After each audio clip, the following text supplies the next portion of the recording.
오늘 마지막 시간입니다.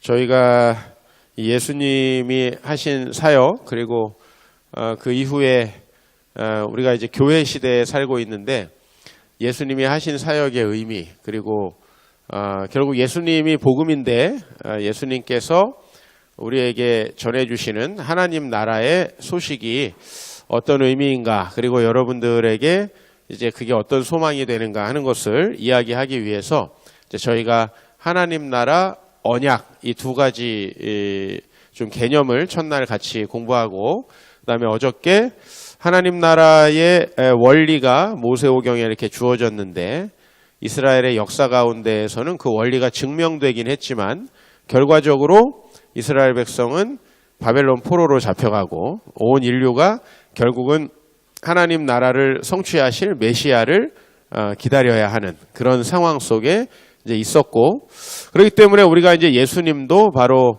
언약을 성취하실 분이라서 예수님을 새 언약을 성취하시는 분으로 기다리고 있었고 그 예수님께서 이루시는 일을 우리가 똑같이 백성과 땅과 주권의 관점으로 이렇게 이해하고 그 다음에 그것으로 복음을 좀 설명하는 그런 시간이 오늘 되었어요. 그래서 성경도 구약이 4분의 3, 그 다음에 신약이 4분의 1이에요. 분량상으로. 물론 뭐 분량이 적다고 해서 많다고 해서 구약이 더 중요하다 이런 건 아닙니다. 그러나 예수님을 우리가 이해하기 위해서는 그만큼 구약의 다양한 내용들을 이해해야지만 예수님의 그 사역을 더 풍성하게 우리가 알 수 있죠. 상대적으로 우리는 구약보다 신약을 더 잘 압니다. 왜냐하면 내용도 짧고 좀 더 우리와 역사적으로도 가깝고 구약은 일단은 유대인들에게는 자기의 역사이기 때문에 좀 쉽지만 우리에게는 굉장히 많은 시간을 투자해서 공부해야 되는 거죠. 그래서 여러분이 이틀 동안 아주 수고를 많이 하셨고요. 오늘 우리가 같이 마가복음 1장 14절 15절 우리 같이 같이 읽고 이제 오늘 말씀을 좀 진행하도록 하겠습니다. 마가복음 1장 14절 15절 같이 읽겠습니다. 시작. 요한이 잡힌 후 예수께서 갈릴리에 오셔서 하나님의 복음을 전파하여 이르시되 때가 찼고 하나님의 나라가 가까이 왔으니 회개하고 복음을 믿으라 하시더라. 아멘. 네, 이 말씀은 굉장히 유명한 말씀인데요. 이제 이 말씀이 어떤 의미인가라는 것들 오늘 좀 신약 전체를 좀 한번 살펴본 다음에 거꾸로 와서 이 말씀 살펴보고 이 그림이 궁금하죠? 어떤 의미일까? 이거 오늘은 이제 가장 마지막에 설명을 해야 됩니다. 이게 도대체 예수님과 도대체 뭔가 이건 진짜 맞추기 어려울 거예요. 상상하지 마세요. 진짜 맞추기 어려워요. 왜냐하면 제 개인적 경험과 관련되어 있는 거기 때문에. 제가 독일에 어쨌든 처음 오는 이 첫 선을 뵈는데, 몰골이 말이 아닙니다. 원래 뭐 얼굴이야 뭐 원래 그렇고, 서울에서도 똑같아요. 근데 제가 원래 패션이 이 정도는 아닌데, 지금 이거는 우리 목사님 겁니다. 요 안에 있는 거는 베를린에서 마트에 가가지고 세일하는 거 하나 집어서 입은 겁니다. 곧 제가 옷이 없이 왔다는 거죠. 그럼 벗고 왔느냐? 그건 아니고요. 제가 잠잘 때 입는 옷에다가 이 잠바 겉에 패딩을 입은 채로 비행기를 탑니다. 보통 그래요. 그래서 제 공항 패션에 대해서 우리 성도님들이 굉장히 불만이 많습니다. 그리고 신발은 구두를 신습니다. 장난 아니죠. 왜냐하면 신발을 또 그렇지 않으면 2개를 가져와야 되기 때문에 저는 뭐 미국을 가서 몇 주를 있어도 딱 색 하나만 들고 다니거든요. 그리고 이제 나머지는 현지에서 부탁한 것들을 가져갑니다. 그래서 이번에도 그렇게 왔는데 이번엔 그래도 제가 그래도 이렇게 아무것도 없이 오지는 않고 원래 쇼핑백에다가 제가 겉에 입을 거만 딱 한 벌 위에 이거 자켓하고 바지를 하나 넣습니다. 근데 그거를 집에 놓고 공항에 왔다는 사실을 공항에서 알았어요. 그래가지고 일단 그냥 가자 하고 그냥 왔고요. 그래서 여러분이 나중에 서울에서 혹시 저를 볼 기회가 있으면 한층 업그레이드 된 저를 보시게 될 거라는 거. 너무 준비되지 않은 채로. 그래서 제가 베를린에 있을 때도 저보다 좀 큰 분의 옷을 입고 이렇게 또 비슷하게 막 소매도 길고 이런 옷을 입고 이제 주일날 말씀을 전했는데 또 다 찍어가지고 유튜브에 올렸더라고요. 그래주시면 굉장히 부끄럽습니다. 어쨌든 제가 이곳에 와서 뭐 결국은 우리 형제님 오늘 뭐 특별한 걸 또 준비해 오신 것 같아요. 그냥 모르는 걸로 충분합니다. 더 준비 안 하셔도.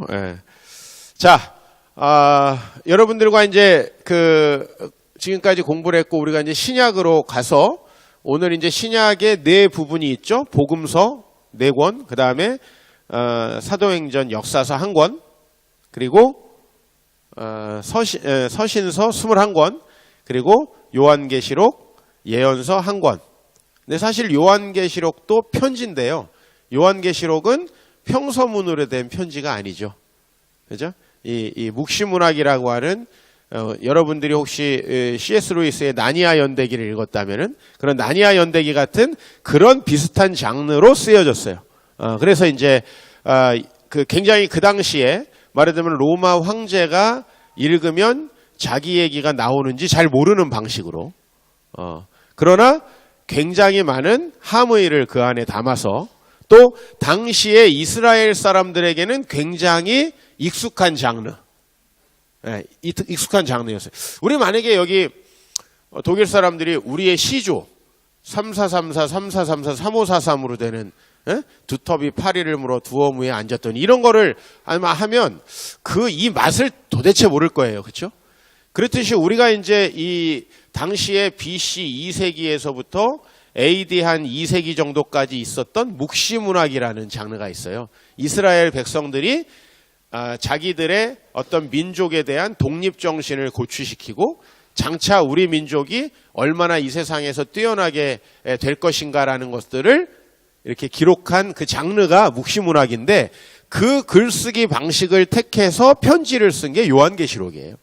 그래서 이런 그 4가지의 부분으로 신약이 되어 있고 그 요한계시록은 장차 있을 미래를 비유와 상징으로 표현하기에 아주 적합한 장르예요. 그런데 좀 뭐 이왕 여기까지 설명했으니까 호기심이 들까봐 조금 더 이야기를 하면은 이 요한계시록과 비슷한 장르의 글이 굉장히 많아요. 성경에는 하나밖에 없지만 유대인들이 썼던 글. 근데 그 글들을 이제 이렇게 읽어보면 다 뭐냐면 장차 이스라엘이 온 세상을 지배한다는 얘기예요. 그러니까 뭐냐면 이스라엘 패권주의. 근데 그거는 예수님이 원하는 복음이 아니죠. 그죠? 예수님은 이스라엘과 모든 이방인이 다 하나로 천하만민이 복을 받는 게 예수님이 원하셨던 그 하나님 나라였지. 유대인들이 온 세상 패권을 지배하고 뭐 로마에 대항해서 승리하고 이거는 하나님이 원하신 게 아니잖아요. 그러니까 유대인들은 어디로 갔냐면 복음으로 안 가고 자민족 중심주의로 갔어요. 그래서 그 글들은 성경에 다 들어오지 못합니다.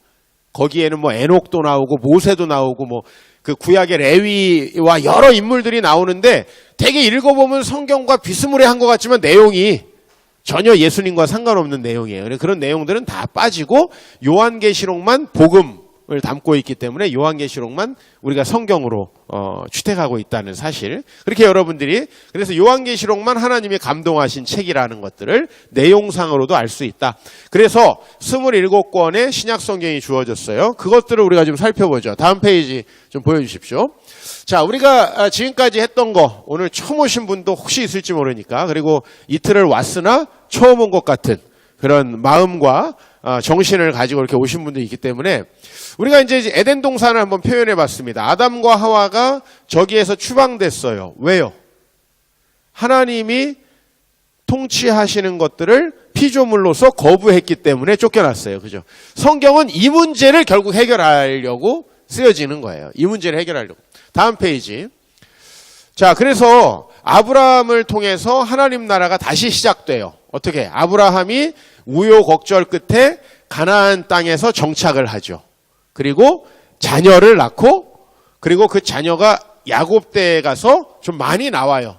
그리고 70명 정도의 그래도 꽤 큰 가문을 이룹니다. 제가 전에 사역했던 교회들에서 뭐 몇 장로님 가정은 아들들, 그다음에 딸들, 손주들, 그다음에 동생 가족 막 이래가지고 50에서 100명 정도의 가문을 이루고 있는 건 봤어요. 예. 그런 거는 가끔 가다가 오래된 교회에 있어요. 이 교회는 없죠. 독립 가정이 더 많죠. 네. 근데 이제 오래된 교회는 그런 가정들이 가끔 있어요. 그 정도가 된 거예요, 사실은. 이 아브라함의 후손이. 근데 생각지 못한 이유로 가뭄이 들어가지고 애굽에 갔는데 애굽에 죽은 줄만 알았던 요셉이 있었던 거죠. 그래서 그 애굽에서 하나님이 크게 번성시킵니다. 자, 그들이 이제 이스라엘 백성이 되고요. 이들이 가나안을 정복하기 전에 시내산과 그 다음에 모압 평지에서 두 번에 걸쳐 율법을 받습니다. 내용은 똑같다. 제가 말씀드렸죠. 내용은 거의 유사하고요. 중간에 광야에서 한 번 세대 교체가 일어나죠. 40년 광야에 있었다는 것은 이스라엘 백성은 20세에서 60세까지 사람으로 계수하기 때문에, 즉 우리가 애굽에서 출애굽한 것이 60만이라고 하는 것은 20세에서 60세의 남자만 이야기하는 거예요. 예, 왜? 뭐 여자는 사람이 아닌 게 아니고 전쟁에 나갈 사람을 계수를 하다 보니까. 근데 40년을 방황하니까 어떻게 됐어요? 그들 모두가 죽거나 은퇴하게 되었다라는 거죠. 그래서 이제 그 다음 세대가 율법을 봐줘 가나안에 들어갑니다. 자, 여기까지가 이제 우리 모세오경이었고, 넘겨주세요. 자, 그래서 이제 여호수아가 가나안을 정복했는데 사사기에는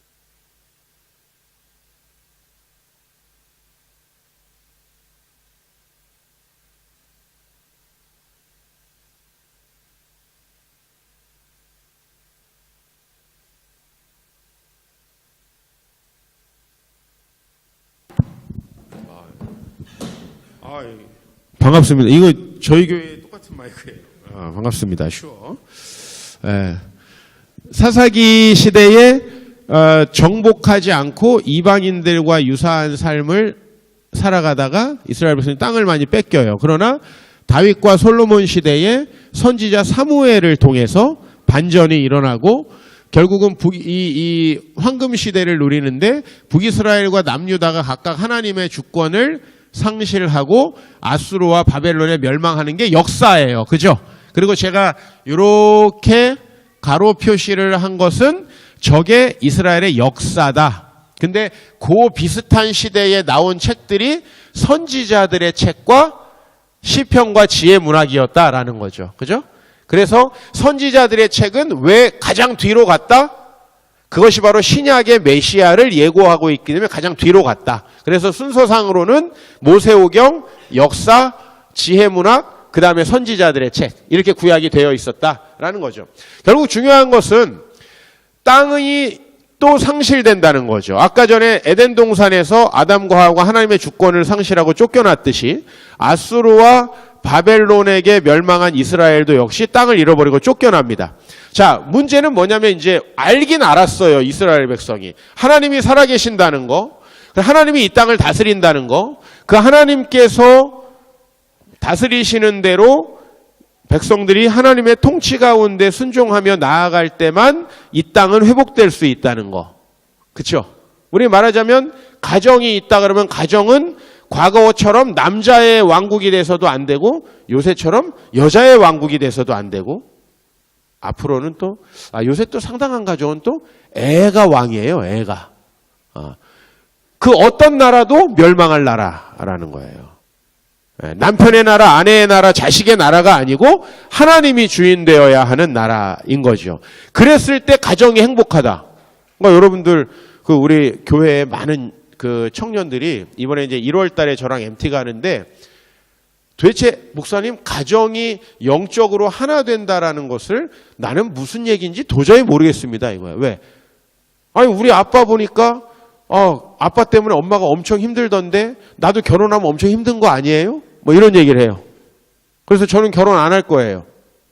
우리 교회에 만화를 그리는 자매가 있는데 그 자매랑 만나서 커피를 마시다가 야 너는 결혼 생각이 없니? 그랬더니 생각이 없대.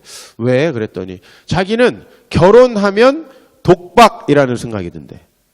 독박은 원래 어디 나오는 용어예요? 에?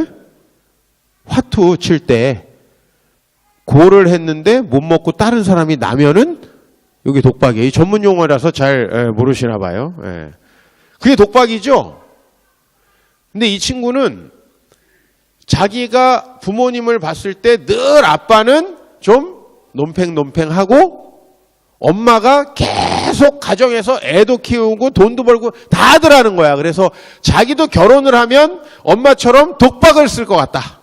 그래서 저는 결혼 안 한다는 거야. 여러분, 우리가 이 말씀을 봤을 때 결국은 우리가 행복한 가정을 이루는 비결도 한 가지예요. 남편과 아내가 하나님을 바라보면 돼요. 하나님이 우리를 다스리시면 우린 그때 비로소 서로 사랑할 수 있게 돼요. 상대방을 통해서 내가 행복해지려는 시도를 하는 게 아니라 서로가 서로를 사랑할 수 있게 된다. 그렇죠? 어차피 가정에서 해야 할 일, 또 우리 가정에서 필요한 것들을 얻는 것에 수고가 필요합니다. 그런데 서로 사랑하는 사람들은 서로 자기가 더 많이 하려고 하고 서로 사랑하지 않는 사람들은 서로 자기가 덜 하려고 해요. 연세대학교 가정연구소에서 한 6년, 7년쯤 전에 저희 교회 부부들에게 이제 설문조사를 했습니다. 그 연구를 하느라. 부부가 자식이 없는 경우, 1명인 경우, 2명인 경우, 3명인 경우, 3명 이상인 경우 이래가지고 각각의 가사 분담도를 조사했는데 부부가 서로의 것을 보지 못하고 조사를 이제 쓰는 거예요. 그래서 이를테면 자 집에 청소 자매가 생각할 때 여자가 몇 프로 하고 남자가 몇 프로 하냐. 남자는 또 자기가 생각할 때 아내가 몇 프로 하냐, 여자가 몇 프로 하냐. 이래가지고 이제 집안일의 총량을 봤는데 다 130이 넘어. 여러분, 퍼센테이지가 130이 넘을 수는 없잖아요. 100 아래인 집은 한 집도 없어. 우리 집이 제일 차이가 적었는데 100 한 10 정도 나왔어. 그래도 목사라 양심이 있나 봐. 근데 내가 우리 아내에게 정말 분노한 건 나는 그래도 10% 정도는 한다고 생각하거든요. 3%를 적은 거야, 우리 아내가. 그래서 내가, 야, 너무하다. 그래가지고 난 10%, 90%, 난 또 집사람이 90%가 아니었어. 우리 엄마, 장모님, 한 30% 해주신다. 그래가지고 사실상으로 보면 우리 둘이가 100을 하는 건 아닌데, 나를 3%로 하고 자기를 97%로 해놨더라고. 그래서 굉장히 그것 때문에 지금 생각해도 또 억울하네. 갑자기 생각나가지고. 여러분, 이 가정이 차이가 벌어질수록 불행하겠죠. 그죠? 왜? 서로 자기만 고생한다고 생각하는 거죠. 어차피 집안일은 누가 해도 한 거야. 그러니까 누구네 집이든 100을 한 거 아니에요. 그렇죠? 확률. 아니 퍼센테이지로 100이 나와야 정상이잖아요. 누구네 집이든 뭐 100대 0이든 90대 10이든 50대 50이든 100을 한 거잖아요. 근데 자기가 항상 더 했다라고 생각하는 이 억울함. 이게 우리 죄거든. 난 거기서 우리 이 형제 자매들 집사님들의 죄를 봤어. 분명히 100이거나 아니면 서로 상대방이 한 걸 합쳤을 때, 서로 내가 한 걸 합쳤을 때 100이 안 됐다면 얼마나 은혜로워. 우리 아내는 나한테 30%, 자기는 70%. 근데 나는 아내가 90%. 얼마나 은혜로워요. 그죠? 그죠? 근데 그런 가정은 한 가정도 없더라는 거야. 그나마 우리 가정이 좀 갭이 적었다. 덜 억울하다는 거지. 우리 집이 그래도. 그죠? 뭐 3%나 10%나 그게 그거 아닙니까? 좀 덜 억울하다는 거죠. 자, 무슨 말씀을 드리고 싶냐면 결국 이제 우리의 문제는 뭐냐 하면 우리가 과연 하나님이 다스리시는 그 통치, 물론 하나님의 통치가 무엇이냐라고 얘기했을 때 그것은 이 범위를 넘어서요. 왜냐하면 저는 여러분들에게 성경 전체를 지금 다이제스트 하고 있고 거기에서 하나님의 주권, 그분의 통치와 다스리심을 따라 살아야 된다라는 이 결론, 그리고 그것이 예수님이 우리에게 오셔서 주시려고 했던 하나님 나라의 핵심이다라는 것까지만 전달할 수 있지만, 결국은 중요한 것은 우리의 모든 문제는 우리가 하나님의 통치 안에 있지 않고 우리가 이기적이고 우리의 욕망 가운데 살아가기 때문이라는 걸, 적어도 내 남편이 그렇다, 내 아내가 그렇다라고 얘기할 게 아니라 모두가 상호간에 인정해야 한다는 거죠. 그죠? 여러분, 이 교회도 어때요?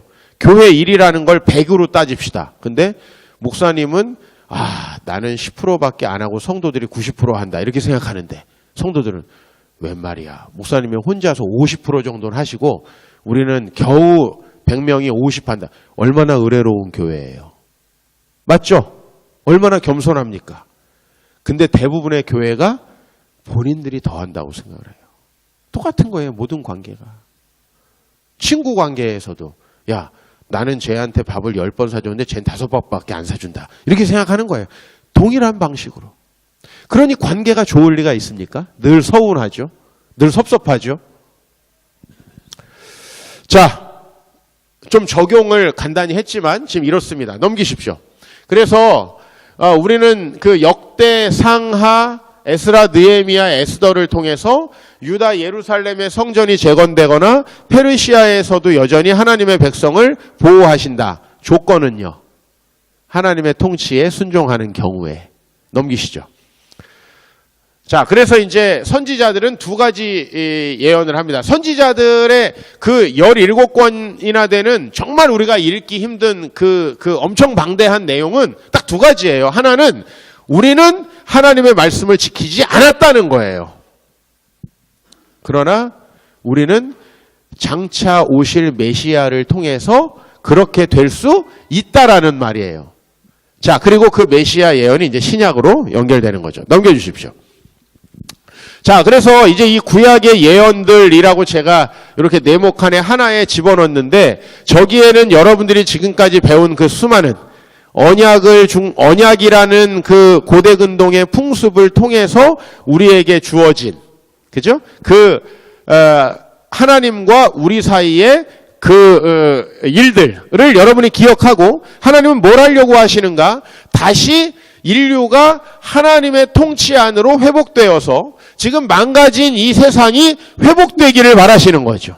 좀 개인적으로 말하면 외로움과 허무함과 두려움 속에 망가진 우리 인생이 회복되기를 바라고, 서로 자기만 사랑하기 때문에 망가진 가정이 회복되기를 바라고, 또 이 교회 공동체가 회복되기를 바라고, 나아가서는 정말 이 독일과 우리나라처럼 이데올로기로 분단되었던 이런 한 민족들이 하나 되기를 원하시고, 장차 나아가 온 글로벌 우리 지구촌이 정말 주의 복음으로 하나 되기를 원하시는 거예요.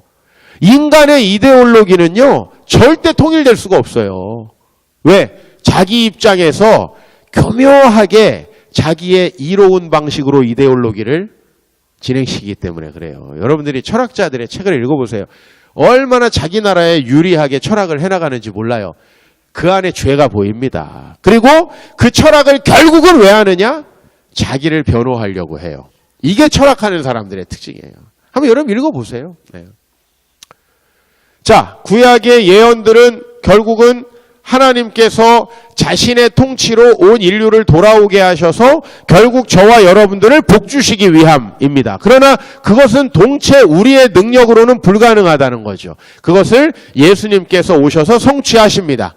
십자가에 죽으시고 부활하심으로, 그리고 하나님의 나라가 무엇인지를 가르쳐 주심으로, 그죠? 그리고 스스로 모든 이름 위에 뛰어난 이름이 되셔서 이방인과 유대인들 모두가 민족의 경계를 뛰어넘어서 하나님의 백성이 될 수 있는 길을 열어놓으신 거죠. 그죠? 이 말씀대로 예수님은 나는 길이다 라고 얘기하시는 거죠. 자, 그분이 십자가에 죽으시고 부활하시고 승천하신 이후에 그분은 승천하실 때 제자들에게 이렇게 말합니다. 약속하신 것을 기다려라. 그 약속은 뭐냐면 너희들에게 장차 하나님을 경외하며 살아가게 하시도록 도와주실 분, 그분이 누구냐면 성령이에요. 성령. 그분을 우리에게 보내주시기로 한 거예요. 그분이 오시고 나서 모든 사람들은 이제 하나님을 믿고 예수님이 부활하신 거를 봤어요. 우리가 어찌할꼬라고 할 때 베드로가 회개하고 새 사람이 되라. 그러면 성령을 선물로 받는다. 그리고서는 이제 한 사람 한 사람 세례 혹은 침례를 주시는 거죠. 그래서 성령 강림 이후에 교회들이 생겨나는 거죠. 그죠? 예루살렘 교회가 생겼고 예루살렘 교회가 흩어져서 그 교회들로 바울과 여러 사도들이 편지를 보냈고 그 편지를 보낸 중에 하나 독특한 요한계시록이 결국에는 온 인류 역사의 마지막 하나님 나라의 완성을 보여주는 놀라운 책이 된 거죠. 자, 그래서 이제 우리는 아까 우리가 마지막에 찬양 우리 목사님과 함께 했지만 장차 하나님 나라는 어차피 우리를 통해서 이루어지지 않아요. 그렇기 때문에 신약 성경은 예수님의 재림을 예고하고 있는 것입니다. 여러분, 이 하나님 나라가 얼마나 놀랍냐면 인간의 힘으로 왜 안 되냐면 여러분, 로마가 기독교를 공인하고 국교로 삼은 4세기 로마 사람들은 이제 하나님 나라가 가까이 왔다라고 생각을 했어요. 근데 너무 놀라운 건 기독교가 공인된 이후로부터 교회가 이상하게 타락하기 시작했다는 거지.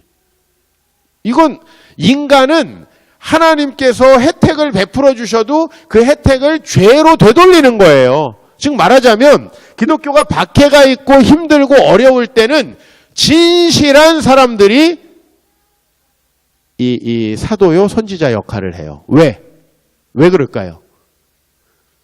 그때는 사도와 선지자 역할을 해도 돈이나 세상 명예가 생기지 않기 때문에 진짜 주님을 바라보는 사람이 그 일을 하는 거예요. 알겠어요? 근데 막상 기독교가 국교화되고 황제와 제후들이 교회 나오게 되고 여러분이 독일에서 교회들 많이 가보잖아요. 그 엄청나게 큰 교회에 면세 특권과 땅과 막 이런 게 생기니까 어떤 문제가 생겨요? 원래는 하나님께서 성직자로 부르시지 않았는데 그것들이 욕심나서 성직가 되는 사람이 생겨요. 알겠어요? 그러니까 하나님 나라가 올 거라고 생각했는데 오히려 퇴보하는 거예요. 이게 굉장히 역설적이죠. 그죠? 굉장히 역설적이죠. 우리 인간은 동체 하나님 나라를 누릴 수가 없는 거예요. 그죠? 하나님 나라를 누릴 수가 없는, 완성할 수가 없는 거예요. 그래서 신약의 끝은 하나님 나라가 어떻게 완성되느냐? 이 세상은 점점 악해져 가고 그리고 진실로 예수를 믿는 사람들은 핍박을 당하게 되는 현실이 임할 거라는 거예요. 아유, 목사님, 이왕이면 이렇게 점점 잘 돼가지고 막 대통령도 기독교인, 그 다음에 또 시장도 기독교인, 그죠? 국회의원도 기독교인 다 해가지고 막 예수님 안 믿으면은 막 감옥에 집어넣고 이래야지 되는 거 아닙니까? 여러분, 그런 역사가 과거에 있었잖아요. 유럽에. 근데 그렇게 되면 어떻게 돼요? 교회가 타락한다는 거예요. 이게 바로 우리의 연약함이에요. 그게 교회사가 보여주는 거예요. 그래서 여러분들도 솔직히 말해서 신앙 언제 좋아져요? 목사님들 욕할 게 없어. 교황들 욕할 게 없다고. 여러분들도 어려워져야 좋아지잖아. 그래, 안 그래요? 한국에 있을 때보단 독일에 오니까 더 좋아지죠. 왜요? 아니 주님 이외엔 태양이 없잖아. 그래요, 안 그래요, 여러분? 예?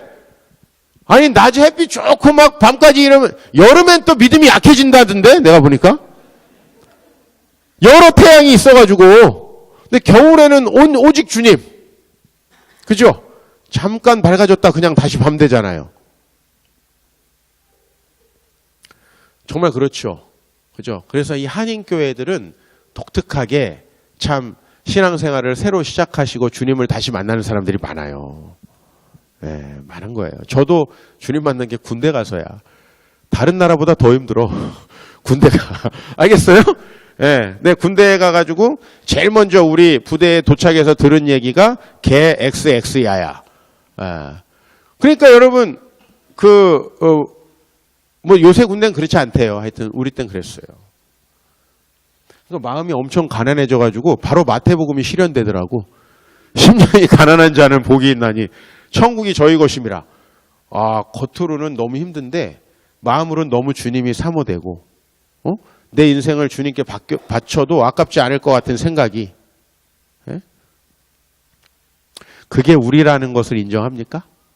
예, 그러면 이 요한계시록이 믿어져요. 우리 기독교인들은 박해당하고 어려운 상황에서 순수해져요. 그죠? 지금 한국교회가 너무나 좋은 환경 속에 있다 보니까 솔직히 좀 문제도 있잖아요. 그죠? 그래서 여러분 이것은 너무나 완벽한 시나리오예요. 즉 차츰차츰 모든 사람이 정권을 기독교인이 잡아가지고 주님 나라가 오는 게 아니고, 예, 오히려 어렵고 힘든 상황 속에서 주의 복음을 전하는 신실한 기독교인들이 남게 되고 그들이 장차 영원한 하나님 나라의 복을 누리게 된다라는 거예요. 예. 그래서 우리도 이제 좀 현대사를 통해 경험했죠. 장로님들이 대통령이 돼도 크게 다를 게 없다는 사실을. 나는 요즘에 성도들한테 이야기를 해요. 좀 스님이나 이런 분들이 좀 대통령이 되도록 좀 밀어줘라. 그러면 알 거 아니에요. 스님이 돼도 별게 없다. 김수환, 추기경 이런 분이 대통령이 됐으면 얼마나 좋을까. 그러면 추기경이 돼도 별일이 없다는 걸 알았을 거예요. 근데 지금 계속 장로님들만 돼가지고 역사가 계속 장로님이 돼도 별게 없다. 오히려 나라가 더 어려워진다. 자꾸 이런 얘기만 하는 거야. 그렇죠? 억울합니다. 누가 돼도 똑같습니다. 누가 돼도. 거기에 소망이 있는 게 아니에요. 특히 우리 교회들이 순수해져야 돼요. 그 이명박 대통령 이후로 난 어느 정파를 딱히 지지하는 사람은 아닙니다. 근데 이명박 대통령 이후로 우스갯소리가 있었어요. 대통령이 되려면은 큰 교회 주차위원을 해라. 왜냐면 이 선거운동하기 너무 좋은 거예요. 따대 인사하고 쫙 들어가시라 그러고 이럴 때 계속 인사. 이 몇 표? 한 표, 두 표, 세 표, 네 표. 얼마 좋아. 주일학교 교사 절대 하면 안 돼. 걔는 표가 없잖아. 그래요, 안 그래요? 이 교사하는 분들은 굉장히 순수한 분들이에요. 아무것도 없는 코 올리게 애들 뭐 먹을 게 있다고 그걸 해. 진짜 순수한 거예요. 나도 그런 거 알았으면 주일학교 교사 안 하는 건데 나 교사만 하다가 목사 됐어요. 자, 그래서 하나님 나라가 이렇게 완성된다라는 건 굉장히 타당한 시나리오고요. 여러분, 그 기독교가 한 나라의 중심되는 종교가 막 되어가면 항상 거기서부터 쇠퇴가 일어났다는 사실, 그걸 여러분들이 잘 기억하고, 이 중세 종교개혁의 여러분 나라에 있는데 종교개혁이 일어난 근본적인 건 AD 800년에 있었던 피핀의 증여, 여러분이 세계사에 있었던 자기 아들 신성로마 제국 황제로 임명하면서 중부 이탈리아를 교황청에 주는 사건. 이 사건이 결국은 중세 기독교의 타락을 불러오는 시작점이에요. 그러니까 여러분들이 그렇게 기억하시면 돼요. 우리는 절대 의로울 수 없다라는 거죠. 그죠? 상황과 형편이 좋아지면 우리의 죄의 본색들이 또 드러나게 된다. 겸손해야 됩니다. 넘겨주세요. 자, 그래서 이제 예수님은 어떤 방식으로 성취했냐 하면 하나님 나라 복음을 첫 번째 하나님 나라 복음을 따라합시다. 선포가 1번이에요. 2번 가르침. 이걸 설교라고 하겠습니다. 설교. 그래서 1번은 선포. 그래서 온 군데 전도하고 다니면서 제자들도 하나님 나라가 가까이 왔다고 선포하게 했어요. 그러면 그 나라가 뭐냐? 도대체 어떻게 오는 거냐? 우린 그 나라에 어떻게 들어가는 거냐? 그 나라의 특성은 뭐냐? 그 나라가 임하면 어떤 일이 벌어지는가? 이런 거를 설교하셨다는 거예요. 예수님이. 설교. 자, 그 다음에 세 번째는 증거. 자, 첫 번째 뭐라고요? 선포, 두 번째 설교, 세 번째 증거. 증거는 어떤 방식으로? 하나님께서 이 땅을 다스리신다는 것을 기적을 통해 증거하시는 거예요. 기적을 통해서. 그리고 마지막으로 십자가의 죽음과 부활로 성취하셨어요. 놀랍죠? 십자가의 죽음과 부활로 성취한다라는 건 사도 바울이 봤을 때 이 그리스 로마 사람들의 어떤 철학보다도 상상할 수 없는 놀라운 지혜라고 고린도전서에서 이야기하고 있는 거예요. 그죠? 십자가는 정말 놀라운 하나님의 지혜다. 자, 그래서 이렇게 십자가를 통해서 우리의 죄도 사하시고 우리가 장차 죽음 가운데서 부활할 것도 믿게 하시고 그 다음에 그분이 죽음 가운데서 살아나심으로 하나님이 정말 이분을 보내셨구나라는 것도 증거하면서 이게 엄청난 역사예요. 엄청난 역사. 어떻게 하나님 진짜 머리가 좋긴 좋으셔. 이거 어떻게 생각해냈을까? 예? 근데 또 우리 죄를 사하려면은 의로운 분이 사해야죠. 내가 여러분을 위해 죽어봤자 죄가 안 사해져. 그쵸? 근데 주님이 신이 직접 내려오셔서 여러분 이게 정말 너무나 놀라운 거예요. 이게 완벽한. 그래서 사도들이 예수님 부활하시고 성령이 임한 다음에 그 성령 충만해서 단순히 예수님을 아는 지혜로서가 아니라 성령 충만해서 그 복음을 전하고 교회가 선교하고 땅끝까지 하나님 나라 확장됩니다. 넘기시죠. 자, 그래서 신약 성경은 하나님 나라가 예수님을 통해 성취되는 것, 그게 복음서예요. 그 다음에 두 번째는 하나님 나라가 교회를 통해서 확장되는 것. 물론 이 확장은 단순히 양적 확장만을 의미하진 않아요. 처음에는 이렇게 양적으로 확장됐어요. 왜냐하면 처음에는 아주 소수의 사람이 예수님의 부활을 보고 예수님을 믿었는데 나중에 313년이 되니까 이제 콘스탄티누스가 로마에서 기독교를 공인하게 되고 380년 정도가 되니까 기독교를 국교화하고 이제 로마의 모든 시민은 공식적으로 뭐예요? 기독교인이었어요. 근데 그게 하나님 나라가 반드시 확장되는 것은 아니었다는 걸 우리가 알아야 되죠. 그죠? 그래서 진실한 신앙인들이 어딜 들어가기 시작하냐면은 수도원으로 들어가기 시작해요. 그걸 우리가 기억해야 되고. 종교개혁도 그런 거죠. 정말 이 유럽에 그냥 종교가 다 카톨릭이었는데 그 신앙이 타락하니까 새로운 신앙, 정말 주님을 바라보는 성경으로 돌아가는 온갖 전통과 온갖 그 역사를 통해 들어온 우상숭배적 요소를 제거하는 것.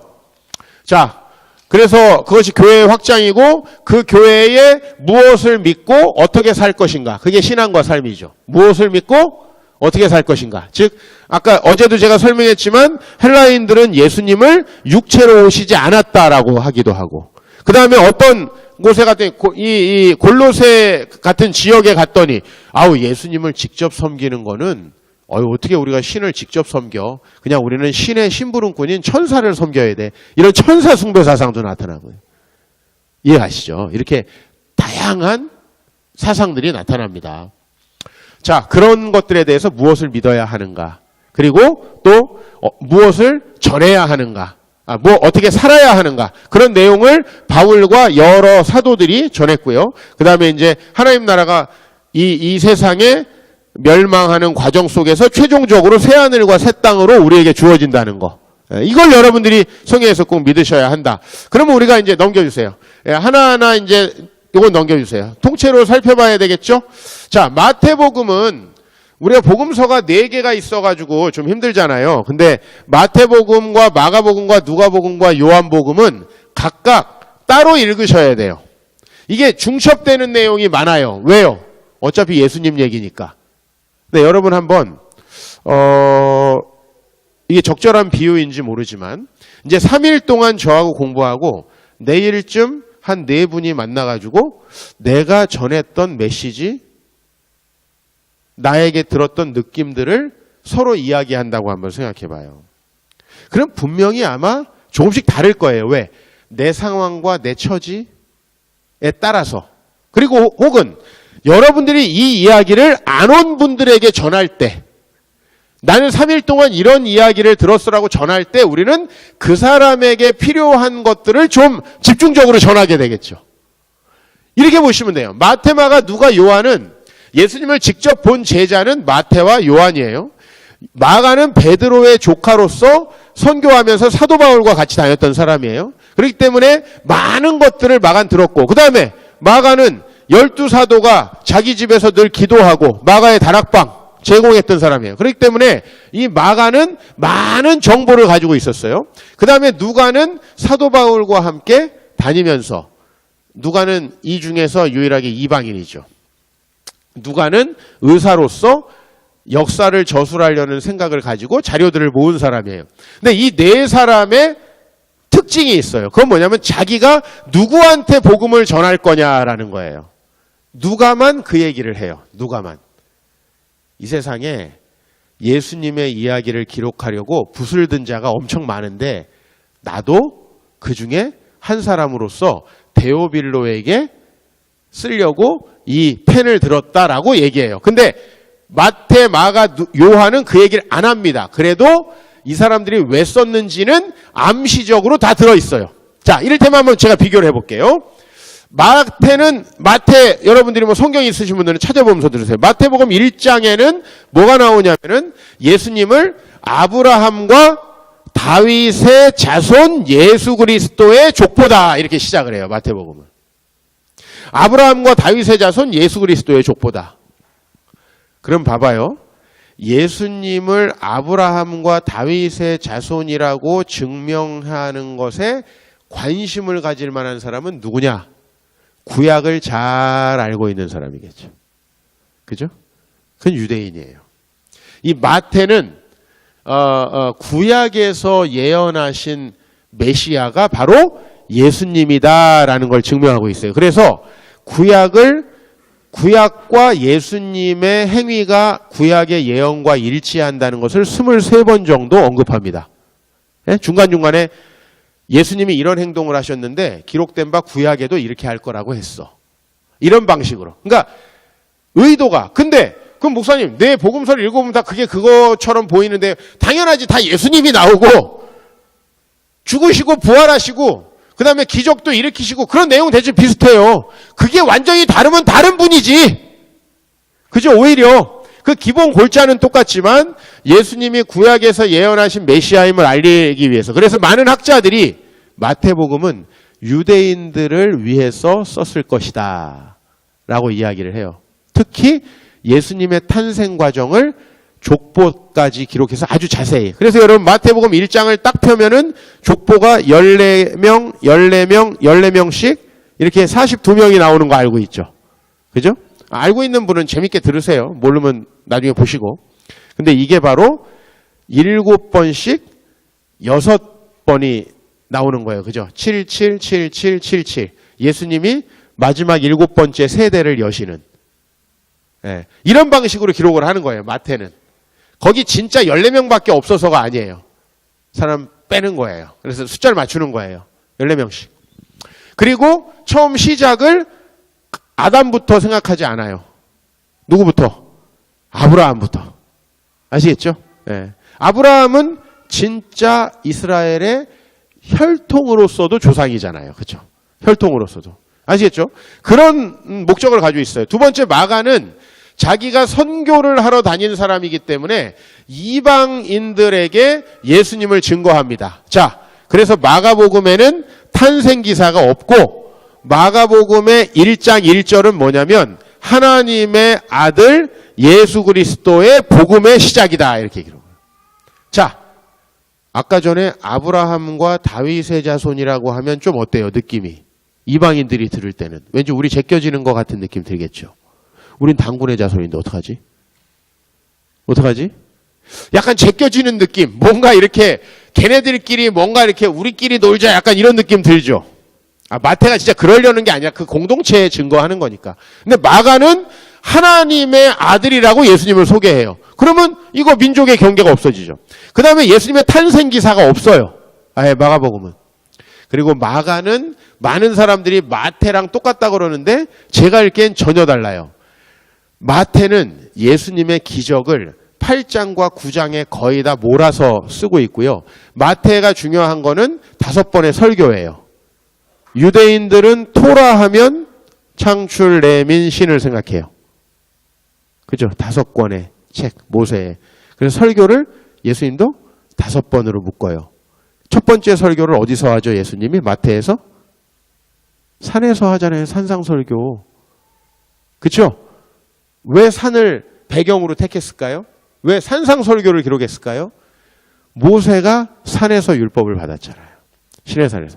이런 것들을 맞추는 거예요, 마태가. 그러면 조금 더 의미 있게 다가오는 거예요. 없던 사실을 썼다는 게 아니고 이런 것들을 맞추는 거예요. 근데 마가는 그런 게 전혀 없어요. 대신에 마가는 자, 이제 아브라함과 다윗의 자손이라는 것들을 증명하는 방식하고 하나님의 아들이라는 증명하는 방식은 좀 달라요. 그건 구약을 맞춰야 되고 마태는 그럼 마가복음에는 뭐가 많이 나오겠어요? 하나님의 아들임을 증거하는 좋은 방식 뭐예요? 우리 한국에서 군대 갔다 오신 분들 면제받은 사람을 뭐라 그래? 신의 아들이라고 그러지. 그걸 잘 생각해 보면 돼. 일반적으로 당시의 그레코로만 사람들은 신은 능력이 강하다라고 믿었어요. 그래서 여러분 이 일리아드와 오디세이도 보면은 딱 두 사람이 대결을 하면 이미 누가 이길지가 다 정해져 있습니다. 신의 계보에서 양쪽 다 섞인 사람이 제일 세. 그러니까 신의 자손. 이를테면은 제우스와 헤라 사이에서 난 자식들이 제일 세. 그리고 두 번째가 제우스가 바람을 펴가지고 인간과 낳은 사람이 그 다음 세고 그 다음에 인간들이 낳은 사람이 세. 그래서 딱 싸우면 이미 누가 이길지 다 알아요. 이게 그 사람들의 생각이에요. 신은 강하다. 예수님의 사건에서 뭘 부각시키냐면 마가는 예수님이 하신 기적을 부각시킵니다. 그래서 마가복음은 1장부터 10장까지 매 장마다 기적이 있어요. 하나 내지 두 개, 많으면 세 개까지 매 장마다. 그 이유가 뭐라고요? 예수님이 하나님의 아들임을 입증하기 위해서다. 이해 가십니까? 그러니까 되게 비슷해 보이지만 여러분이 제 얘기를 듣고 한번 이걸 또 자세히 읽으면 마태복음 읽다가 오늘 다 잘 것 같으니까 그냥 마태가 진짜 그런가 싹 훑어보고 만화책 보듯이 마가가 그러한가 좀 훑어보세요. 정말 달라요. 세 번째, 누가복음이에요. 누가는 통치자에게 보내는 책이죠. 여러분 그 제네바의 존 칼빈이라고 하는 깔뱅이라고 해야 되지만 프랑스 사람이니까 깔뱅이라고 하는 사람이 기독교 강요라는 책을 쓴 거 알죠? 그죠? 그 기독교 강요는 누구한테 썼을까요? 당시에 자기 나라 황제였던 프랑스와 1세에게 헌정된 책이에요. 서문에 나와요, 그렇게. 우리는 우리한테 쓴 줄 알죠? 1차적으로 우리에게 쓴 게 아니라 기독교라는 신앙이 이렇다라는 걸 황제에게 썼어요. 우리는 문재인 대통령께 이렇게 쓸 필요 없죠. 어떤 사람도 기독교 서적을 쓰면서 대통령에게 쓴다 이런 게 없어요. 왜냐하면 대통령이 믿던 말던 우리는 신앙의 자유가 있잖아요. 근데 그 당시에는 통치자가 그 신앙을 좋은 것이고 합당한 것이라고 인정하느냐 인정하지 않느냐가 너무 중요해요. 그렇기 때문에 깔뱅은 프랑스가 지금까지도 카톨릭 배경이 강한 나라잖아요. 아주 개신교가 아주 미약한 나라입니다. 프랑스는. 그렇기 때문에 자신이 황제를 설득하기 위해서 쓴 거예요. 1차적으로는. 마찬가지예요. 이 누가도 내가 데오빌로라는 통치자에게 쓰겠다. 근데 이 데오빌로라는 이름이 되게 재밌습니다. 왜냐하면 이 데오라는 말은 데오스, 하나님이란 뜻이고 필로스, 사랑이란 뜻이에요. 그래서 이건 하나님을 사랑하는 자, 혹은 하나님께서 사랑하시는 자 이런 뜻이에요.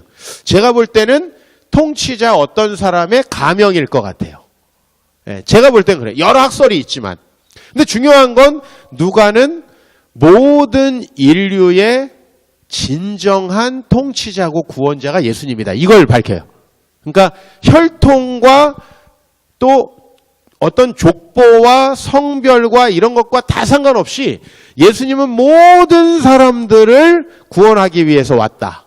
그래서 누가복음은 기본적으로 족보가 나와요. 마태랑 비슷하게. 근데 누가복음이 3장의 족보가 어떻게 되는지 아세요? 보통 족보를 우리는 어떻게 하냐면 단군부터 시작하죠. 그잖아요. 이렇게 하향식 족보라 그래서 위에부터 내려옵니다. 근데 누가는 상향식 족보. 예수님의 위는 누구고 그 위는 누구고. 근데 가장 위가 누구죠? 아시는 분? 하나님이에요. 그러니까 온 인류가 하나님에게서부터 시작된 하나라는 걸 얘기합니다. 그 말도 맞죠. 하나님 만들었으니까. 그래서 제일 위에 아담이고 그 위에는 하나님이에요. 족보를 이렇게 기록해요. 자, 이렇게 기록하는 목적은 뭘까요? 온 인류가 하나라는 거예요. 하나님의 자손이라는 거예요. 온 인류가. 그리고 그 끝에 그 모두를 구원할 통치자로서 예수님이 오셨다는 거예요. 자, 이런 식으로 쓰는 거예요. 그래서 이 누가복음에는 일반적으로 유대인들은 별로 좋아하지 않았던 세리장 삭개오가 예수님의 방문을 받는 이야기가 나와요. 그 다음에 또 유대인들이 싫어했던 사람이 누구냐면은 사마리아인이에요. 근데 10명의 문둥병자를 17장에 고쳐주거든요, 예수님이. 근데 그 중에 한 사람만 예수님께 와서 감사하다고 인사를 드리고 주님을 고백하는데 그가 사마리아인이에요. 그러니까 이런 굉장히 함축적인 의미가 있는 거예요. 그 다음에 당시에 여성들은 사회적으로 좀 무시당하던 사람인데 여성들을 부각시켜요. 그 다음에 여기 오늘 목사님께서 아까 차를 타고 지나가다가 그걸 보여줬어요. 그 드라이 퀘니겐 맞죠? 그 교회. 그 3명의 왕교회 그게 동방박사잖아요. 근데 여러분 누가복음에는 동방박사가 안 나오죠? 예수님의 탄생 소식을 누가 듣죠? 들에서 양을 치던 목자들이 들어요. 들에서 밤중에 양 치는 목자는 유대인들 가운데 가장 하층민이에요.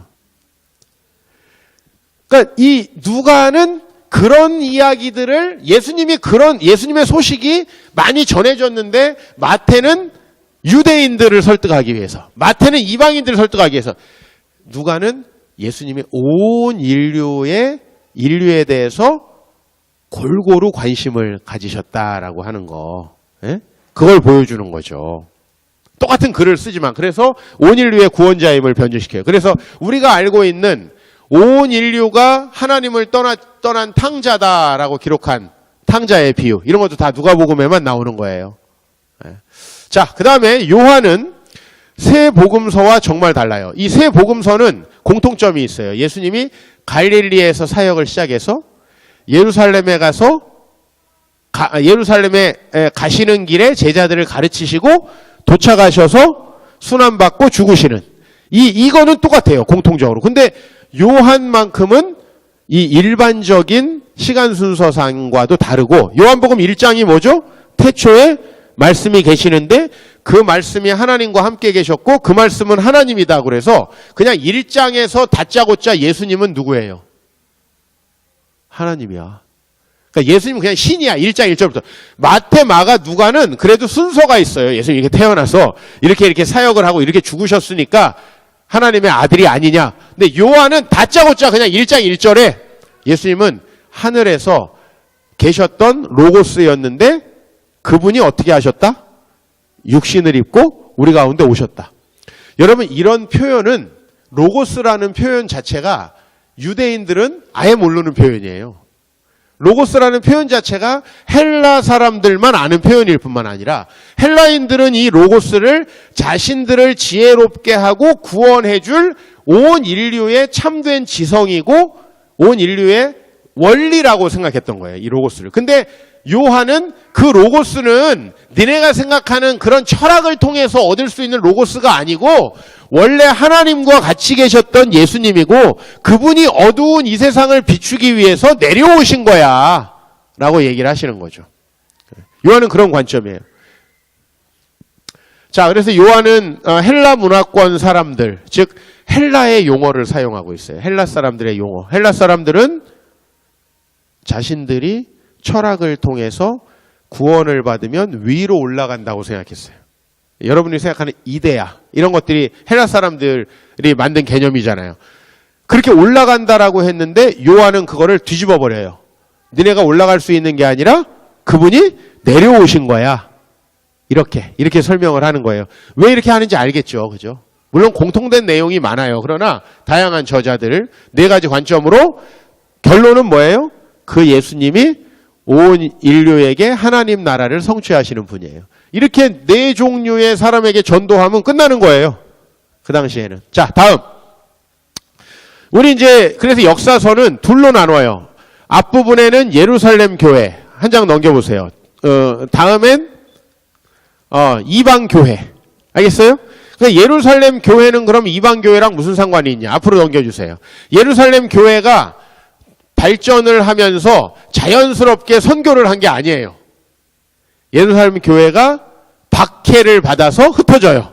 이것도 하나님의 섭리죠. 그래서 박해를 통해 흩어지고 선교를 준비하는데, 선교는 뭐가 있어야 되면 첫 번째로 선교사가 있어야 돼요. 누가 나가야지.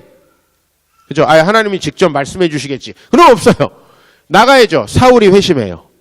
알겠죠? 네. 두 번째로는 유대인들 교회에서 이방인들도 구원을 얻을 수 있다라는 생각을 가져야 돼요. 그렇죠? 일단 미션에 나오는 스페인의 정복자들처럼 여기 지금 아마존에 있는 이 사람들은 노래 부르는 짐승이야. 이렇게 생각하면 선교가 안 되는 거죠. 그죠? 이들도 하나님이 사랑하시고 이들도 하나님이 구원하실 하나님의 백성이야 라는 생각을 해야 되는데, 아직도 유대인들은 그것에 대해서 좀 혼돈하고 있었어요. 근데 베드로에게 어떤 경험이 생기죠? 자고 있는데 보자기가 내려오는데 구약에서 먹지 말라고 했던 것들을 먹으라고 하죠. 먹을 수 없다 그러니까 또 보자기가 내려오죠. 먹을 수 없는데 이거 먹을 수 없는 뭐 메기도 들어있고 거기 따오기도 들어있고 막 돼지도 돼지 족발, 학센 이런 거 들어있는데 먹으라는 거죠. 그래서 베드로가 이게 무슨 뜻인가 하는데 이방인 코르넬리우스라는 사람이 찾아오는 거예요. 근데 이 사람이 웬만한 유대인보다 믿음이 더 좋은 거예요. 네? 여러분, 이게 여성의 편견을 깨는 방법은 간단해요. 남자들이 힘이 센 줄 알았는데 여러분들이 남자를 들어버리는 거야. 아니구나. 그죠? 그 다음에 여성들은 이게 잘 우는 줄 알았는데 안 울어. 그게 증명되는 거예요.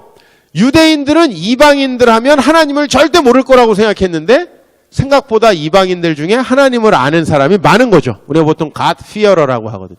하나님을 경외하는 사람들. 그러나 아직 잘 예수님을 모르는 사람들. 이 사람들이 딱 하나님께서 이방인들 중에서도 구원할 자들을 예정하고 계시는구나라는 걸 깨달아요.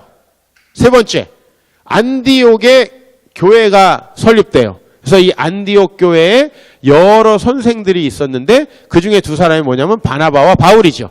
그들이 선교를 가게 되는 거예요. 다음 장. 그래서 바울이 1차 선교여행을 바나바와 구브로, 지금의 사이프러스 섬하고 그 다음에 터키의 남부 지역으로 가게 되죠. 그 다음에 이 두 사람이 와서 예루살렘 공의회라는 걸 해요. 이 예루살렘 공의회의 결정사항은 뭐냐면 유대인이나 헬라인이나 모두가 예수님을 믿으면 구원을 얻을 수 있다. 이거 너무 당연한 거 아니에요? 근데 항상 역사가 전환되는 시기에는 많은 갈등들이 있는 거예요. 그렇죠? 여러분 지금 성찬식을 여러분은 떡과 잔을 다 우리 예수님이 제자들에게 베풀어 주신 듯이 받죠? 그거 받자고 주장하다가 죽은 사람이 하나둘이 아니에요, 여러분. 중세 말기에. 역사의 전환기에 성경 말씀대로 이 역사를 받아들이는 게 쉽지는 않아요. 분명히 구약 시대에 하나님은 천하 만민이 구원 얻을 거라고 했죠. 천하 만민이 복을 받을 거라고. 근데 유대인들이 이거 잊어버리는 거예요. 이거 해석 못하는 거예요. 자, 이 해석을 누가 해내느냐? 당대의 최고의 바리새인이었던 사도 바울이 해내는 거예요. 놀랍죠? 놀랍죠? 자, 그래서 예루살렘 공의회에서 결정을 해요. 다 구원받을 수 있다. 그러면 율법을 지키라고 해야 되느냐? 아니다. 피를 먹는 것과 그 몇 가지만 우리가 주의하라고 하고 율법을 형식적으로 지키는 거. 이를테면 할례를 한다든지. 거기서 율법은 하나님의 말씀을 지킬 필요가 없다는 얘기가 아니에요. 유대인들은 딱 율법 중에서 몇 가지를 중요하게 여겼어요. 그게 뭐냐면은 할례 행하는 거, 안식일 날 일 안 하는 거. 그러니까 안식일 날 하나님을 열심히 섬기는 거. 이런 건 없었어. 유대인의 법에. 일 안 하는 거. 제가 이 독일에서 들은 일화, 독일에 오기 전에 독일에 유대인 마을들이 좀 있어요. 근데 유대인들 중에서 참 진짜 전통적인 종교인이 있어요. 지금도 절대 코셔 아니면 먹지 않고 이런 종교인들. 근데 이분들은 엘리베이터의 불도 토요일 날은 안 켭니다. 금요일 밤부터 토요일 저녁까지. 그럼 엘리베이터 어떻게 타지? 기다려. 이방인이 올 때까지. 나 같은 이방인이 올 때까지 기다려. 진짜예요. 이방인 올 때까지 기다려서 눌러. 그럼 들어가. 열렸으니까. 그 다음에 우리 층 눌러야 되잖아. 어떻게? 다행히 같은 층이면 오케이. 다른 층이면 부탁해. 진짜 이래요, 여러분. 네. 이게 유대인들에게 있어서 1세기에도 매우 중요한 거였어요. 그래서 제자들이 안식일 날 너무 배고파가지고 스승을 잘못 만나가지고 이 밀을 이렇게 길에서 따가지고 이렇게 까서 먹다가 제자들, 바리새인들에게 욕 먹잖아요. 네. 이런 거. 그 다음에 고르반이라 그래서 하나님께 드린다라고 구분해 놓는 것들. 그 다음에 밥 먹을 때 정결 예식, 손발 씻는 거. 이런 몇 가지를 어기면 유대인이 아니고 이방인이다 이렇게 생각을 했어요. 근데 그게 아니라 우리들의 그것은 민족의 표지였다는 거예요. 민족의 표지. 그게 어느덧 하나님과 아무 상관없이 너네 안식일 날 이게 불 피우는 거 보니까 이방인이네? 이렇게 생각하고 있었다는 거예요. 씻을 때 손 안 씻고 먹네? 니네 이방인이네? 이런 거 이제 베드로가 삼가하게 됩니다. 그리고 2차 전도 이후에 이제 소아시아와 여기 그리스 반도 쪽으로 복음이 넘어오게 되죠. 그래서 나중에 펠로스포네소스 반도, 고린도까지도 이렇게 넘어오게 되고, 그 다음에는 이제 소아시아와 에베소와 유럽, 그동안에 선교했던 지역을 3차 선도 여행 때 하고, 이제 사도 바울이 그 다음 계획, 로마로 가기 위해서 예루살렘에 옵니다. 예루살렘에서 체포된 다음에 로마 시민권을 이용해서 예루살렘에 가가지고 선교하는 거예요. 이게 바로 이제 로마 전역에 복음이 전파되는 과정. 하나님 나라가 믿는 자들을 통해서 확장되죠. 단순히 숫자가 느는 것만으로 복음이라고 할 수 없지만 분명히 많은 지역에 많은 진실한 기독교인이 생긴 것만은 사실이에요. 그죠? 이것이 굉장히 중요합니다. 넘기세요. 자, 그래서 이제 그곳에 서신서가 가게 되는 거예요. 21권의 서신서는 바울 서신 플러스 히브리서 14권, 그 다음에 요한과 야고보와 베드로와 유다가 기록한 7권으로 이렇게 나눌 수 있어요.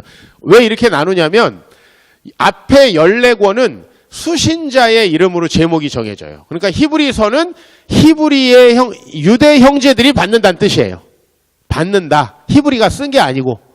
근데 뒤에 야고보서, 요한 1, 2, 3서, 베드로전후서, 유다서는 그분들이 쓴 거예요. 그러니까 이건 대상자가 정확하게 지정된 게 아니라 이것은 회람용 서신이었을 거라고 보여지고, 앞에 있는 바울 서신과 히브리서는 저자가 누군지 알려져 있지 않아요. 그러나 바울 서신 13권과 히브리서는 받는 곳이 정해지는 거예요. 그리고 그 안에 나 바울이 이걸 썼다. 그거가 안에 들어가 있어요. 네. 그렇게 여러분들이 생각하시면 돼요. 그래서 그 중에서 9권은 지역에 있는 교회에 보내진 거고, 4권은 개인, 디모데 전후서와 디도서와 빌레몬서는 개인에게 보내진 책이다. 근데 결국 이 내용은 뭐예요? 세워진 교회들이 어떻게 바른 복음을 고수하고 그리고 어떻게 복음적 삶을 살아갈 것인가. 이 내용으로 돼 있다. 아시겠죠? 넘겨주세요. 자, 그래서 이제 바울 서신 보면은 뭐 로마서, 갈라디아서, 에베소서, 빌립보서, 골로새서, 데살로니가전서, 고린도전서 이 7군데의 편지가 쓰여진 거죠. 7장소에 그 각각의 내용까지 다 다루는 것은 우리가 좀 힘들어요. 그러나 중요한 건 그 지역에 필요한 교리적인 문제들과 윤리적인 문제를 다룬 거는 맞아요. 일단 한 가지 예를 들어볼게요. 로마의 온갖 추악한 범죄와 동성애가 경고됩니다. 1장부터. 그것은 바로 로마 귀족들과 관련돼 있어요. 고린도는 펠로폰네소스 반도로 넘어가는 항구가 가까운 도시예요. 여러분, 항구가 가까운 곳은 주로 집창촌이 발달하고 음란합니다. 이 유럽에도 패스트가 번질 때 패스트가 어디로부터 번지기 시작하냐면은 항구에서부터 번져요. 왜?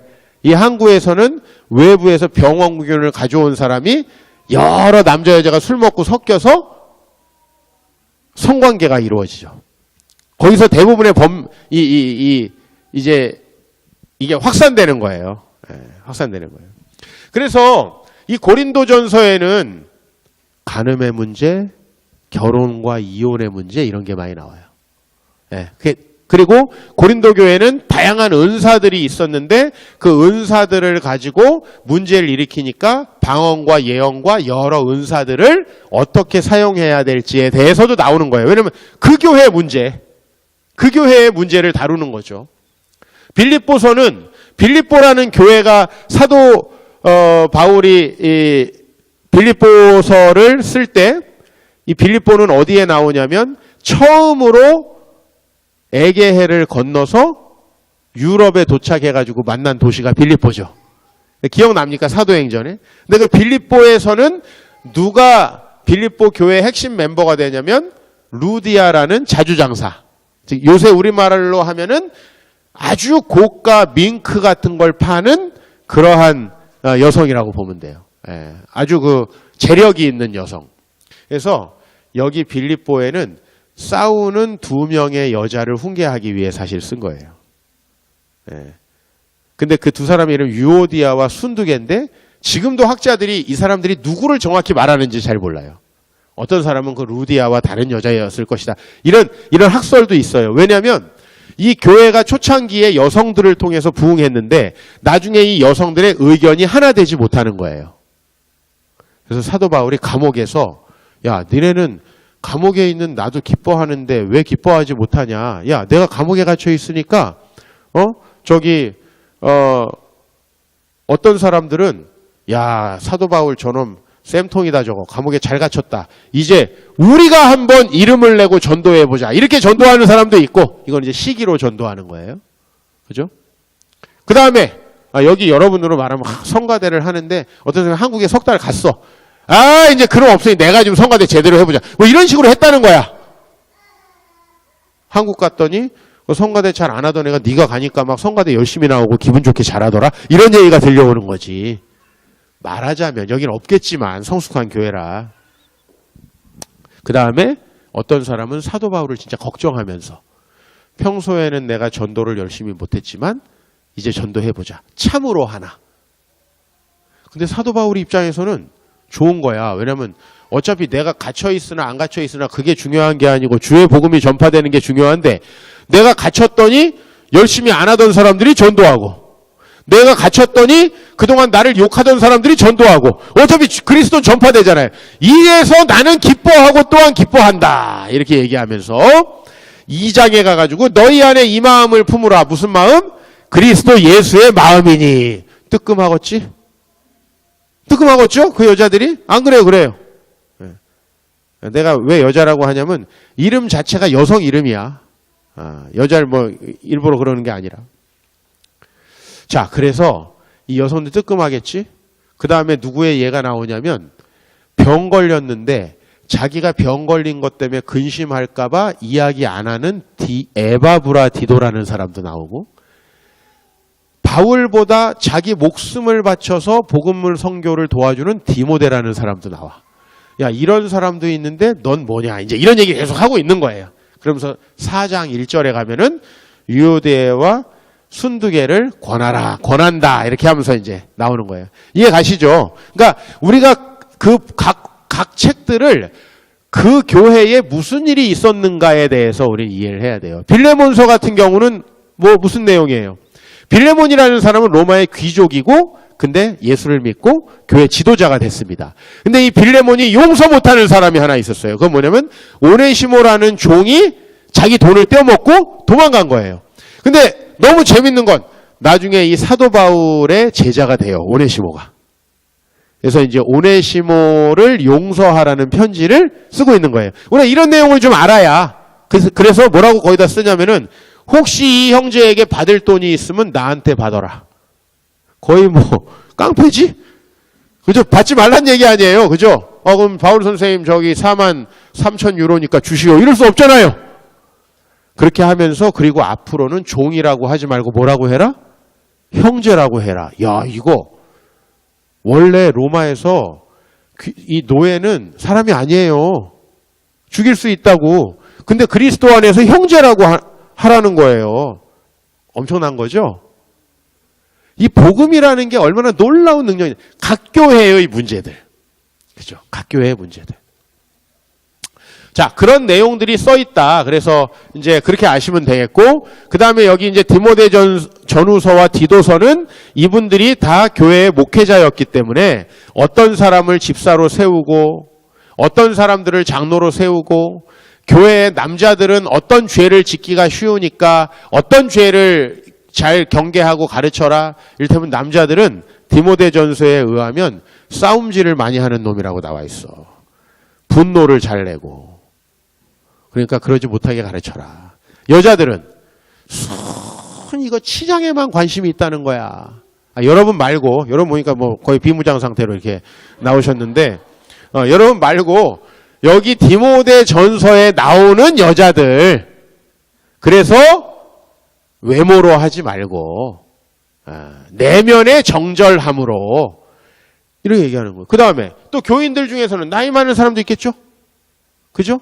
특히 나이가 많아 혼자 된 여성들은 먼저 친척들이 도와주도록 하고, 도와줄 친척이 없으면 교회가 도와줘라. 뭐 이런 얘기들. 그러니까 참 이게 교회가 은혜롭게 되려면 이런 게 있어야 되죠. 그죠? 그죠? 그런 내용들이 써 있는 거예요. 예. 그리고 이 빌레몬서는 아까 말씀드렸고, 자, 넘겨주세요. 이제 일반 서신은요 좀 후대입니다. 여러분 신약 성경에서 가장 먼저 쓰여진 책들은 바울 서신이에요. 복음서보다 더 먼저 바울 서신이 쓰여집니다. 그리고 복음서와 일반 서신이 좀 후대에 쓰여집니다. 중요한 분기점이 있습니다. 자, 처음에 예수님이 죽으시고, 그리고 네로가 AD 64년에 기독교인을 로마 대화재 사건에 원흉으로 지목해서 300명을 태워 죽이는 그 사건이 있기 전까지 로마에서 기독교인은 핍박을 받지 않았어요. 근데 네로 황제 이후로부터 기독교인들이 핍박을 받기 시작해요. 자, 그러면 어떤 문제가 생길까요? 나는 예수님 안 믿는데요. 이렇게 돌아서는 사람 생기겠죠. 그래요, 안 그래요, 솔직히? 우리 일제시대 때 신사참배 해라 그러니까 그건 뭐 어차피 국기에 대한 경례인데 난 할 거예요. 이런 분들 있겠어요, 없겠어요? 여러분들 신사참배 안 하면 죽는다. 어떻게 할 것 같아? 난 주님밖에 없습니다. 제가 볼 땐 몇 명 없을 것 같은데 이게 쉽지 않은 문제죠. 목숨을 내놓고. 그죠? 쉽지 않은 문제예요. 그러니까 그게 단순히 믿음이 없다라기보다는 마음이 두려움이 있고, 그죠? 이런 또 상황이, 어떤 사람들은 여기 부류 사람들은 산으로 도망갔는데 그 산에는 일본 순사가 안 잡으러 왔어. 근데 이쪽은 잡으러 왔어. 그럼 이쪽은 뭐가 되겠어? 배신자가 되겠지. 여기는 다행히 도망갔는데 안 와가지고 난 신사참배 안 했는데 여기는 끌고 가가지고 안 하면 당장 죽인다 해가지고 어쩔 수 없이 했어. 이런 경우 생기겠죠. 자, 이제 박해의 문제가 생겨요. 그 다음 예수님이 죽으신 이후에 시간이 조금씩 지나니까 그 예수님에 대해서 오해하는 사람들이 생기기 시작하는 거예요. 예? 이를테면 두 가지 문제가 생기겠죠. 하나는 예수님은 그냥 사람이었어 라는 부류의 사람들이 생기고, 다른 하나는 예수님을 너무 신으로 추앙하다 보니까 헬라인들은 예수님은 신이었어, 사람 아니었어, 이런 문제들이 생기는 거죠. 그런 문제들에 대항해서 그 다음에 또 어떤 사람은 재림이 안 되니까 야, 재림이 언제 오냐, 그냥 예수님 마음으로 믿으면 돼, 이렇게 하는 사람부터, 그 다음에 야, 뭐 예수님 믿는다고 그렇게 막 모든 걸 절제하고 막 나눠주고, 그럴 필요 없어, 그냥 즐기면서 사는 거야. 이런 다양한 종류의 거짓 가르침들이 생기게 돼요. 그걸 이단이라고 우리가 총칭하겠습니다. 그래서 그리고 유대인들, 또 유대인들 하나만 언급할게요. 유대인들은 이 헬라인들에게 야, 예수님만 믿는다고 되는 게 아니야. 할 일도 해야 돼. 예? 알겠어요? 이런 것들. 그 다음에 너네 왜 예수님 부활하신 날 예배드려? 구약 성경에 보니까 안식일이라고 돼 있는데 토요일 날 예배드려야지. 뭐 이런 다양한 사람들이 생기는 거예요. 알겠죠? 예. 그래서 그런 부분에 대해서 이 사도들이 쓰게 되는 거예요. 그래서 문제에 봉착한 특히 두 가지의 주제예요. 이 일반 서신은 박해와 이단이라는 두 가지의 그 시대 상황이 있어요. 문제에 봉착한 성도들에게 올바른 믿음을 지키며 살아갈 것을 권면하고 있습니다. 넘겨주세요. 자, 그 다음에 이제 마지막으로 요한계시록인데, 요한계시록은 제가 이제 편지라 그랬죠. 저 서론에 보면 편지를 보내고 있다고 이야기를 합니다. 그리고 그 편지는 누구에게 보내냐면 7교회. 여러분 요한계시록이 7교회에 보낸 편지라는 건 아마 다 알 거예요. 그죠?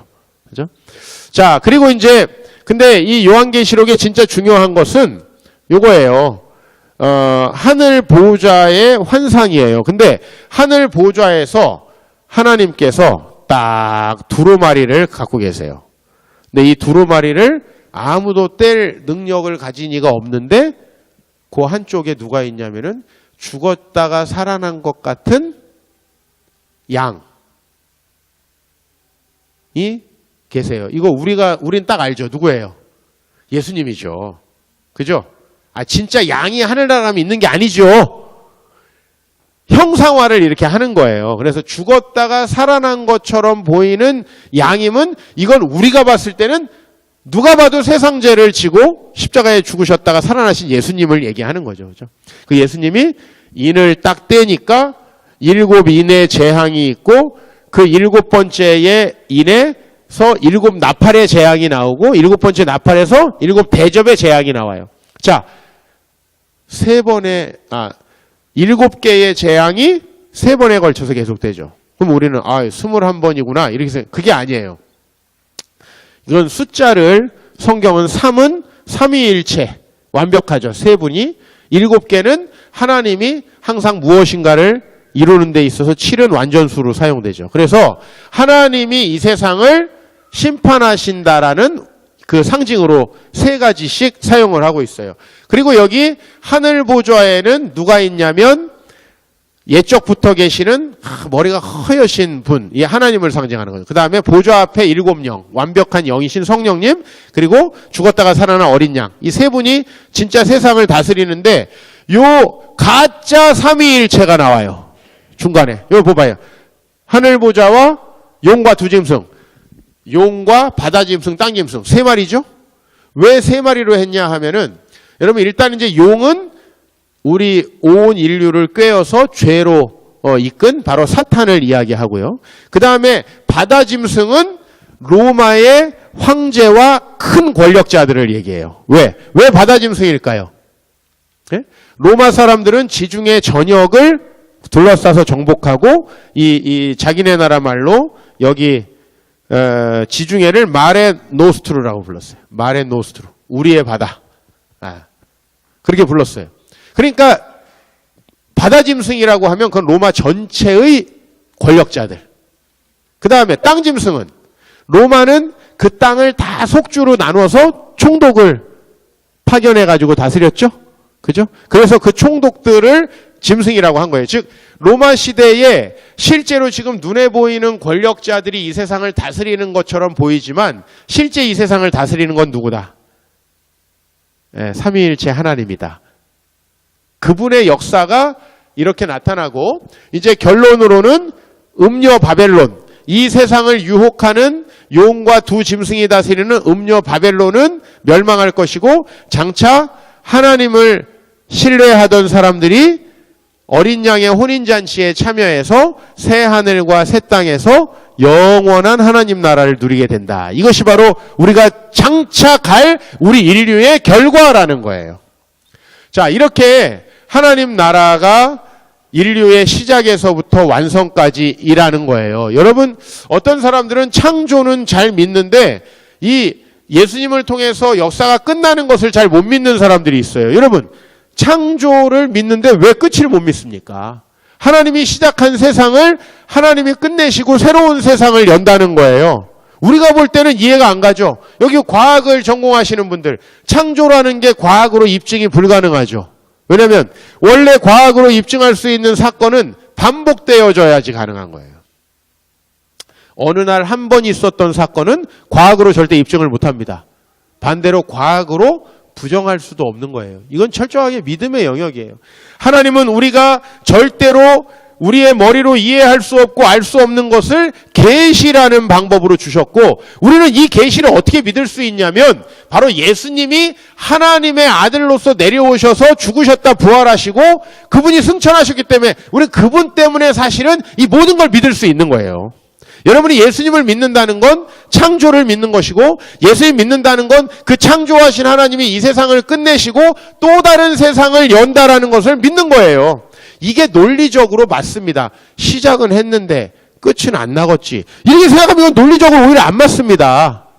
이 세상을 하나님의 능력으로 시작하신 이가 예수의 재림으로 이 세상을 끝내지 못한다는 것도 말이 안 되는 거죠, 여러분. 여러분의 이성에 납득되는 방식으로 예수님을 믿으시면 안 돼요. 성경을 전체적으로 종합해서 우리가 이 사실 분명히 믿어야 됩니다. 이게 하나가 전체적으로 복음이고, 그렇다면 우리는 지금 어떤 상황에 있어요? 그 오신 예수님을 우리의 주님으로 모시고 하나님 나라를 위해서 살아가다가 장차 영원한 하나님의 나라, 다시 죄와 저주가 없는 그 삶을 우리가 누리도록 되어 있다는 거예요. 여러분 아무리 생각해도 여러분들이 짐승들과 똑같다고 볼 수는 없겠죠. 여러분 안에 있는 영혼, 이거 어떻게 설명할 거예요? 우리 인간에게는 지능만 있는 게 아니라 분명히 지능 훨씬 이상의 것이 있습니다. 그죠? 단순한 지능은 사실은 동물들 중에서도 꽤 높은 존재가 많습니다. 그러나 우리 침팬지의 이 원생의 목적은 뭘까? 이런 생각 안 하겠죠? 그렇죠? 그런 생각, 그리고 나는 누군가? 이런 생각 합니까? 이 세상 어떻게 생겼을까? 그리고 우리 인간은 어떻게 살아가야 되는가? 도덕에 대해서 이런 생각을 할 수가 없죠. 왜? 그것은 하나님이 영혼을 주셔서 창조한 우리 인간들만 할 수 있는 생각들이에요. 여러분, 그 하나님이 우리에게 하나님을 생각할 수 있는 마음을 주셨어요. 근데 그 마음으로 하나님을 생각하지 않는 수많은 사람들이 다양한 종교와 세상의 이론들을 만들어내고 신화를 만들어낸 겁니다. 우리가 얼마나 감사하냐 하면 예수님을 통해서 이 세상을 위한 유일한 진리를 우리에게 보여주신 거고, 우리가 예수님을 믿는다는 건 성경을 통해서 드러난 그 유일한 진리를 통째로 우리 세계관으로 받아들인다는 거예요. 그리고 여러분은 그것에 입각해서 이 세상을 살아가는 겁니다. 마지막으로 제가 이제 아까 처음에 여러분들이 보셨던 그 그림, 우리가 하나님이 우리의 주인 되시는 삶을 살 때 우리에게 하나님 나라가 오는 것인데, 그것은 어떻게 가능하냐? 제가 초등학교 때 경기도 오산이라는 곳에서 학교를 다닌 적이 있습니다. 잠깐. 나중에 아버지가 다시 그곳으로 중학교 때 가셔서 이제 저는 거기서 중학교를 다녔지만, 그때 저희 초등학교에 서울의 성수동에 사는 어떤 선생님이 부임을 하셨어요. 당시에는 교대가 2년제였습니다. 그래서 2년을 졸업하고 부임을 하시니 얼마나 어렵겠어요. 그죠? 21살에서 2살 정도에, 독일식으로 보면 뭐 20살에도 부임할 수 있는 거죠. 21살 정도에 학교에 부임을 하신 거예요. 그때 전 11살이었는데, 그분이 이제 22살 때 부임해서 저는 23살 때, 제가 11살, 4학년 때 그분이 저 담임을 했어요. 근데 저를 굉장히 예뻐하셨어요. 네. 그래서 방학 때 저하고 제 친구 2명만 집으로 초대하셨어요. 저는 서울에서 태어났지만 서울이 기억나는 것은 거의 없었거든요. 서울에 이제 초대를 받아가지고 가게 됐습니다. 하루 종일 재밌게 놀고 꿈 같은 시간을 보내고 이제 저녁에 다시 이제 내려왔는데, 제가 버스를 타면서 방향 감각을 잃어버렸어요. 그래서 늘 내리던 우리 집으로 가는 버스 정류장에 내려가지고 제가 몇 시간 동안 집에를 못 가게 돼요. 근데 거기가 화성 연쇄 살인 사건이 난 곳이야. 시계도 없죠. 전화도 없죠. 그런 게 다 전혀 없던 시절이니까 우리 엄마 아빠는 큰 걱정을 안 했을 거예요. 그냥 늦나 보다. 왜냐면 전화 자체가 없으니까 확인 자체가 안 되는 거죠. 제가 점점 마음속에 공포감이 들기 시작했어요. 근데 제가 자존심이 무지 세요. 누구한테 나 집에 못 간다 이런 얘기 절대 못하는 사람이에요. 내가 계속 길을 찾아야 되는 사람이에요. 밤 몇 시쯤 되는지 모르겠는데 인적이 거의 끊어지는 때까지 제가 이제 그 논밖에 없는 길을 계속 가는데 이상하게 나는 분명히 길을 찾아간다고 생각하고 가면 집하고 멀어져 있는 거예요. 다시 그러면 어떻게 해야 돼요? 그 버스 정류장으로 와야죠. 정신 똑바로 차리고. 정신 똑바로 차리자. 집에 이리로 가야지. 막 가다 보면 또 집이 안 나오고 반대 방향으로 가고 있는 거예요. 뭐냐면 이 동서남북의 방향 감각이 바뀌어버린 거예요. 버스에서. 예. 어두울 때 뒤를 보고 버스 타고 오다가 여러분 가끔 지하철 같은 데서 내리면 이렇게 방향 감각 안 잡힐 때 그런 거예요. 근데 아무에게도 물어보지 않고 이제 아무도 안 지나가는 시점이 된 거예요. 그날 밤에 찬양을 엄청 불렀습니다. 내 갈 길 멀고 밤은 깊은데. 이 찬양은 왜냐면 그때 우리는 복음성가가 없었기 때문에 그냥 어린아이들도 다 거의 대부분 찬양을 많이 했어요. 내 갈 길 멀고 밤은 깊은데 빛 대신 주 저 본향집을 향해 가는 길 비추소서. 딱이잖아. 그죠? 나 좀 집에 데려다 달라는 거야. 뭐 사실 찬양을 한 건 아니고 뭐 무서우니까 그 찬양을 막 열심히 불렀습니다. 근데 집은 점점 안 나오는 거죠. 밤이 이제 캄캄해졌어요. 길에 이제 차도 별로 안 지나가요. 제가 이제 마음에 결심을 했습니다. 누군가에게 부탁을 해야겠다. 그래가지고 사람이 지나가기를 기다리고 있는데 저쪽에서 삼천리 자전거 타신 아저씨가 가까이 오는 거예요. 그거 아시죠? 이렇게 바퀴에 충전돼가지고 이렇게 불 들어오는 그 자전거. 그거 한 대가 내려오는 거예요. 근데 우리 집하고 이제 반대 방향으로 가는 거예요. 반대 방향으로. 근데 어쨌든 너무 무서우니까 이제 잡았어요. 아저씨, 제가 주소가 이런데 저 좀 집에 데려다 주실 수 있으세요? 울면서 타래요. 탔는데 아저씨가 우리 집으로 안 가는 거예요. 와, 이제 그때 그 여기 등골이 오싹한 그 기분 있죠. 저 이제 어떻게 해야 돼요? 자, 둘 중에 하나 결정을 해야 돼요. 아저씨 뭐야 하고 이제 뛰어내려가지고 탈출을 하는 방법. 다른 하나는 야, 어차피 지금까지 못 찾아갔는데 연쇄살인 사건에 뭐 피해자가 되든 말든 뭐 그게 무슨 상관이냐. 제가 아마 집을 찾아갈 수 있다는 생각이 들었으면 내렸을 거예요.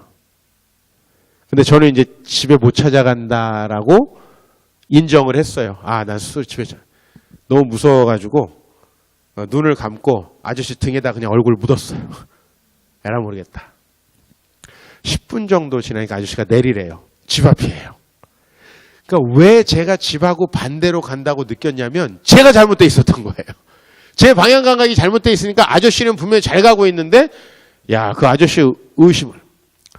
저에게 있어서 자전거 타고 가는 아저씨는 저에게 기독교가 무엇인가를 나중에 알려주는 그 상징이 됐어요. 그 아저씨만이 저를 참된 본향으로 하나님 나라로 이끌어갈 수 있는데 저는 이 자전거 탄 예수님의 모습에서 나를 집으로 데리고 간 나를 하나님 나라로 이끌어간 예수님이 보이기 시작했어요. 그래서 제가 이것을 나중에 책에다가 쓰게 돼요. 이 이야기를. 자, 이분이 저는 여러분들이 예수님에 대한 이야기를 많이 들었습니다. 그러나 정말 여러분들이 예수님을 통해 하나님이 주인 되는 삶을 살고 있는가에 대해서는 나는 그렇게 확신하지 못하겠어요. 그건 여러분을 무시하는 것이 아니라 대부분의 성도들이 우리 교회에 와서 내가 물어보면 교회를 다니고 규칙은 지키고 있는데 하나님이 주인은 아니시더라고요. 예수님이 가라고 하는 길이 여러분 때로는 여러분이 망하는 것처럼 보이는 길이처럼 보일 거예요. 예수님이 인도하는 길이 이상하게 길이 촉박하고 찾는 이가 적고 나만 외톨이 외로운 삶을 살아가는 것처럼 보일 수도 있을 거예요. 예수님 원하시는 길이 이상하게 예수님 혼자 십자가 지기 싫어가지고 나까지 고생시키려고 하는가? 라는 생각이 드는 길일 수도 있어요. 그러나 여러분 아셔야 돼요.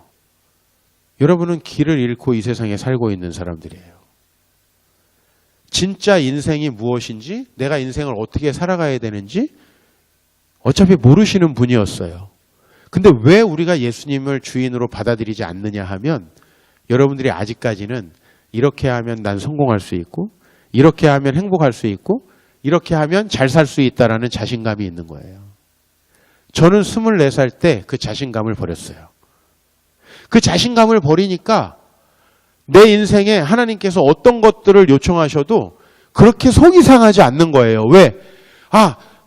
이 길은 내가 볼 때에는 안 좋은 길인지 몰라도 그것은 내 방향 감각이 잘못되어서 그런 생각이 드는 거지 하나님은 분명히 옳은 계획을 가지고 계실 거야. 여러분들이 아이들을 키워보세요. 그 아이들은 몸에 좋은 거를 주면 철저하게 그걸 싫어합니다. 어떻게 귀신같이 이유식에 야채 들어있는 걸 다 합니다. 우리 인간이 얼마나 죄인인지 아세요? 자기에게 도움되고 좋은 얘기 해주는 사람들 싫어합니다. 아빠는 싫어하고 사탕 사주는 삼촌만 좋아하는 우리의 어떻게 보면 모습이죠.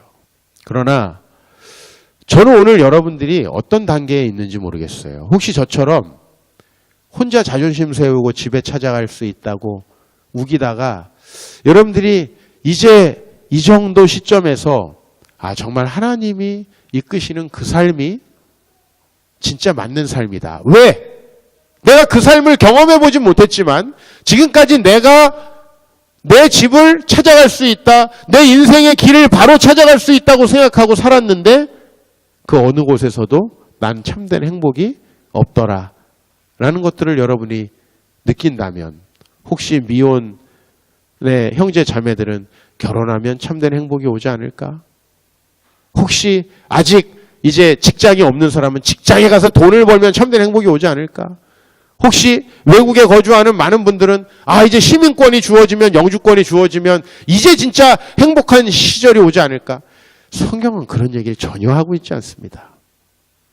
우리가 어떤 삶을 살아도 하나님이 주인 되지 않는 삶은 결국은 땅에서 하나님의 복이 없이 쫓겨나는 삶이라는 걸 성경이 이야기하고 있고 그래서 예수님이 여러분에게 메시아 되시고 참된 주인이 되셨을 때 진정한 삶이 이루어진 거예요. 저는 왜 예수님께 돌아갔냐면 내가 계획하고 내가 생각했던 삶이 나에게 행복을 주지 못하기 때문에 예수님께 갔어요. 예수님을 엄청 사랑하고 막 예수님에게 목숨을 바치려고 간 게 아니에요. 내 자신이 정말 길을 찾을 수 있다고 생각했는데 길을 찾을 수가 없었어요. 그래서 저는 방향을 돌리기로 결정했어요. 그리고 나는 그 이전에 하나님 내가 이런 잘못을 했는데 안 하게 해주세요. 나 이런 기도를 많이 했거든요. 어렸을 때부터. 그거가 진정한 회개가 아니라는 걸 알았어요. 왜냐하면 또 그걸 하고 있고 또 인생의 방향은 하나도 바뀌지 않은 내 자신을 발견했거든요. 그런데 제가 예수님이 내 삶을 이끌고 어디로 가든지 가겠다고 내가 결심한 그날 나는 바로 자전거를 타고 그 아저씨를 신뢰하기로 한 그 아저씨의 따뜻한 품이 생각이 났어요. 저는 여러분들이 그 예수님의 품으로 가길 원합니다. 아직까지 그 예수님 그렇게 사랑스럽지 않을 수도 있고 하나님 내가 그분을 위해서 목숨을 바쳐도 전혀 아깝지 않다라고 여겨지지 않을 수도 있어요. 그러나 적어도 여러분이 지금까지 살아온 삶에서 답이 없었다면 이제 우리 그만 스톱해야 되지 않겠습니까? 그리고 그분이 우리에게 가라고 하시는 그 길을 이분이 맞을 거야. 우리 마음은 여전히 아닌가? 이분 나를 또 이상한 곳으로 데려가는 거 아닌가? 라고 생각할지 모르지만 그 길이 진짜 아름다운 길이라는 거. 내 인생에 몇 번의 어려운 선택이 있었습니다. 그러나 그 선택에서 나는 하나님께서 가라고 하는 길을 갔어요. 많은 사람들은 그 길로 가면 힘들고 어려울 거라고 얘기했는데 실제로는 전혀 그렇지 않고 그들이 오히려 힘들게 사는 거더라고요. 하나님께서 여러분들을 오늘 초청하고 계십니다. 그 나라로 초청하고 계십니다. 여러분이 그분의 통치 안으로 들어가는 걸 회개라고 얘기하는 겁니다. 잘못했어요 라고 하면서 내일 또 그런 잘못을 반복하는 게 회개가 아니고, 내가 간혹 실수하고 넘어질지라도 내 삶의 방향이 하나님이 기뻐하시는 그 방향, 하나님이 원하시는 그 방향으로 가고, 여러분 이제 회개한 사람의 특징은 기도한다는 겁니다. 왜? 내가 내 인생의 방향을 정하지 않을 것이기 때문에 그분이 나에게 알려주셔야 되거든요. 기도할 수밖에 없어요. 그래서 저는 어렸을 때 제일 싫어하던 찬양이 내 기도하는 이 시간 그때가 가장 즐겁다라는 찬양이었어요. 동체 내용도 마음에 안 드는 데다가 8분의 6박자에 한 번 시작하면은 8분 이상 걸리는 이 찬양을 도저히 사랑할 수가 없었어요. 근데 목사님들은 그 찬양이 뭐가 그렇게 좋은지 4절 끝나고 한 번 더 하시겠습니다. 와, 돌아버리는 거예요. 우리 어렸을 때 풍금으로 노래하는데 그 풍금으로 조금만 늘어지게, 이건 뭐를 아르고는 저리 가라야 5, 6월 엿가락처럼 늘어지는 그 노래 미치겠는 거예요. 이거 어떤 사람이 만들었냐 진짜. 제가 회개하고 나서 그 찬양이 얼마나 좋은가. 내 인생에 문제가 있고 내가 가는 길을 모르겠고 무엇이 내 삶의 진정한 위로가 될 수 있고 무엇이 나의 진정한 소망이 될 수 있을까 헷갈릴 때마다 내가 그분에게 나아갈 수 있는 게 얼마나 감사한가. 특히 저는 34살 때 아버지께서 돌아가셨어요. 내 인생의 멘토였고 내가 정말 중요한 결정을 할 때는 2, 3년에 한 번씩 아버지에게 가서 답을 구하곤 했는데 아버지는 정말 현자처럼 저에게 길을 안내해 주셨어요. 그분이 돌아가시고 나니까 이제 정말 하나님의 뜻을 대신 전해줄 분도 저에게는 없어요. 저는 교회 담임 목사고 우리 집안에서도 제일 큰 형이고 우리 외가에서도 제가 첫 번째 손주고 우리 가정의 유일한 목사예요. 우리 가문에. 저는 외롭습니다. 누구에게도 제 인생에 대해서 정말 터놓고 이야기하면서 뜻을 구하기가 정말 어렵습니다. 우리 연로하신 어머니도 저를 의지합니다. 내 동생들도 교회 가면 우리 부교역자들과 성도들도 목사님 이건 어떻게 해야 될까요? 늘 물어봅니다.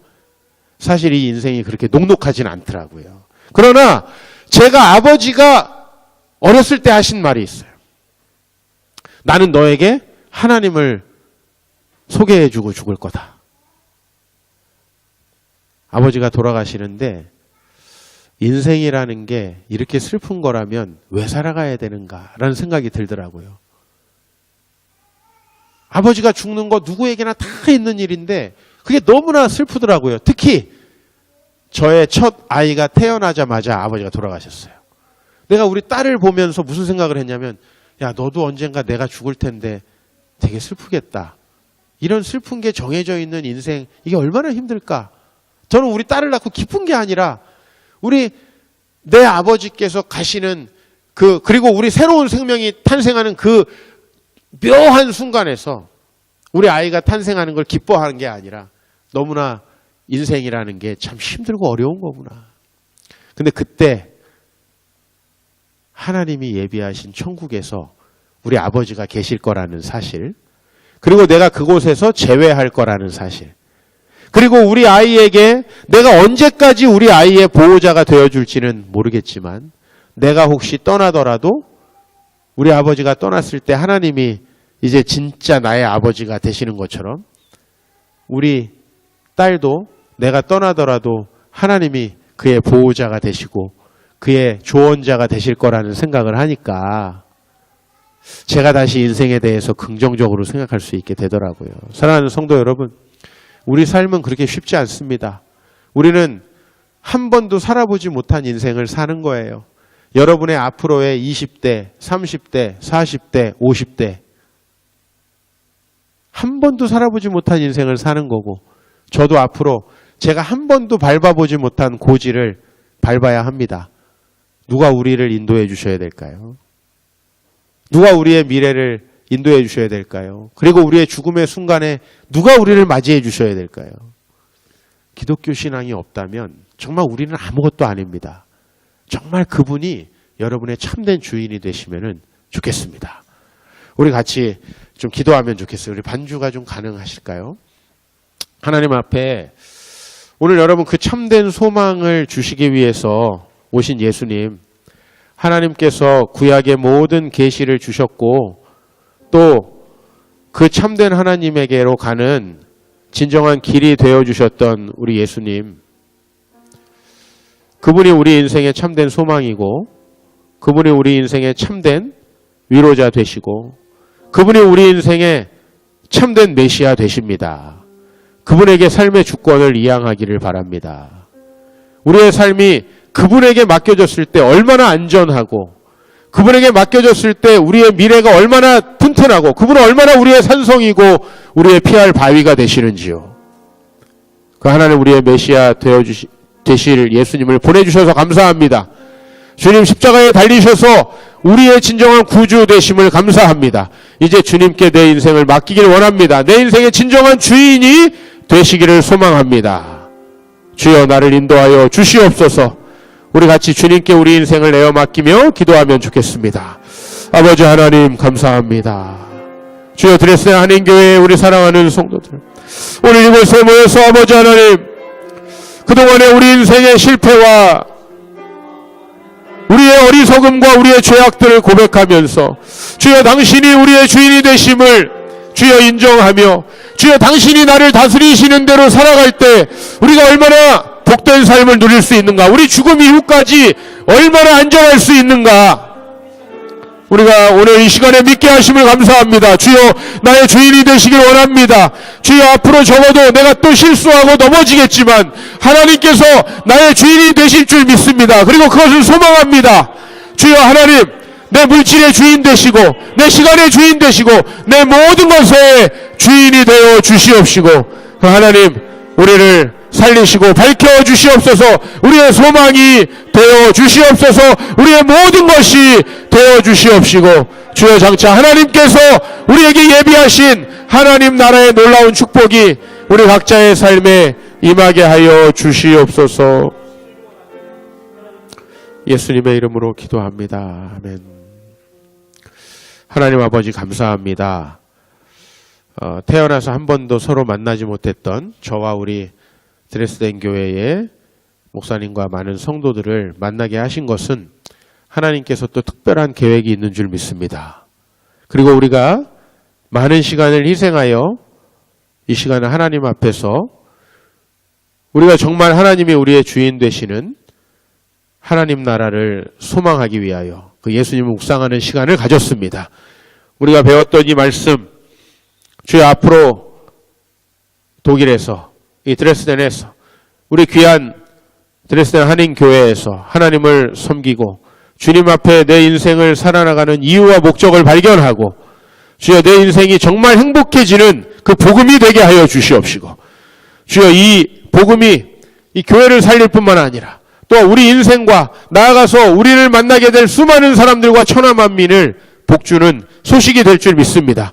그리고 내가 변화되었을 때 나의 배우자와 나의 자녀들과 나의 부모와 또 내가 만나는 모든 교회 공동체의 지체들과 앞으로 내가 이 온 땅에 어디에 파송되어서 만날 모든 영혼들에게 축복의 통로가 될 줄 믿습니다. 그렇게 우리의 삶을 사용하여 주시옵시고 이 교회에 필요한 모든 것들을 채우시고 우리 귀한 목사님 하나님만 바라보고 이 생면부지 구 동독 땅에 보내셔서 주여 이 한인들이 많지 않은 곳에서 주의 복음의 깃발을 들고 있습니다. 주님 축복하시고 지혜와 성령으로 충만케 하시고 우리 모든 성도들이 동역자 되어서 사도 바울과 수많은 동역자들처럼 우리 드레스덴 한인교회 우리 귀한 목사님과 우리 성도님들이 하나 되어 주의 나라 이루어가게 하여 주옵소서.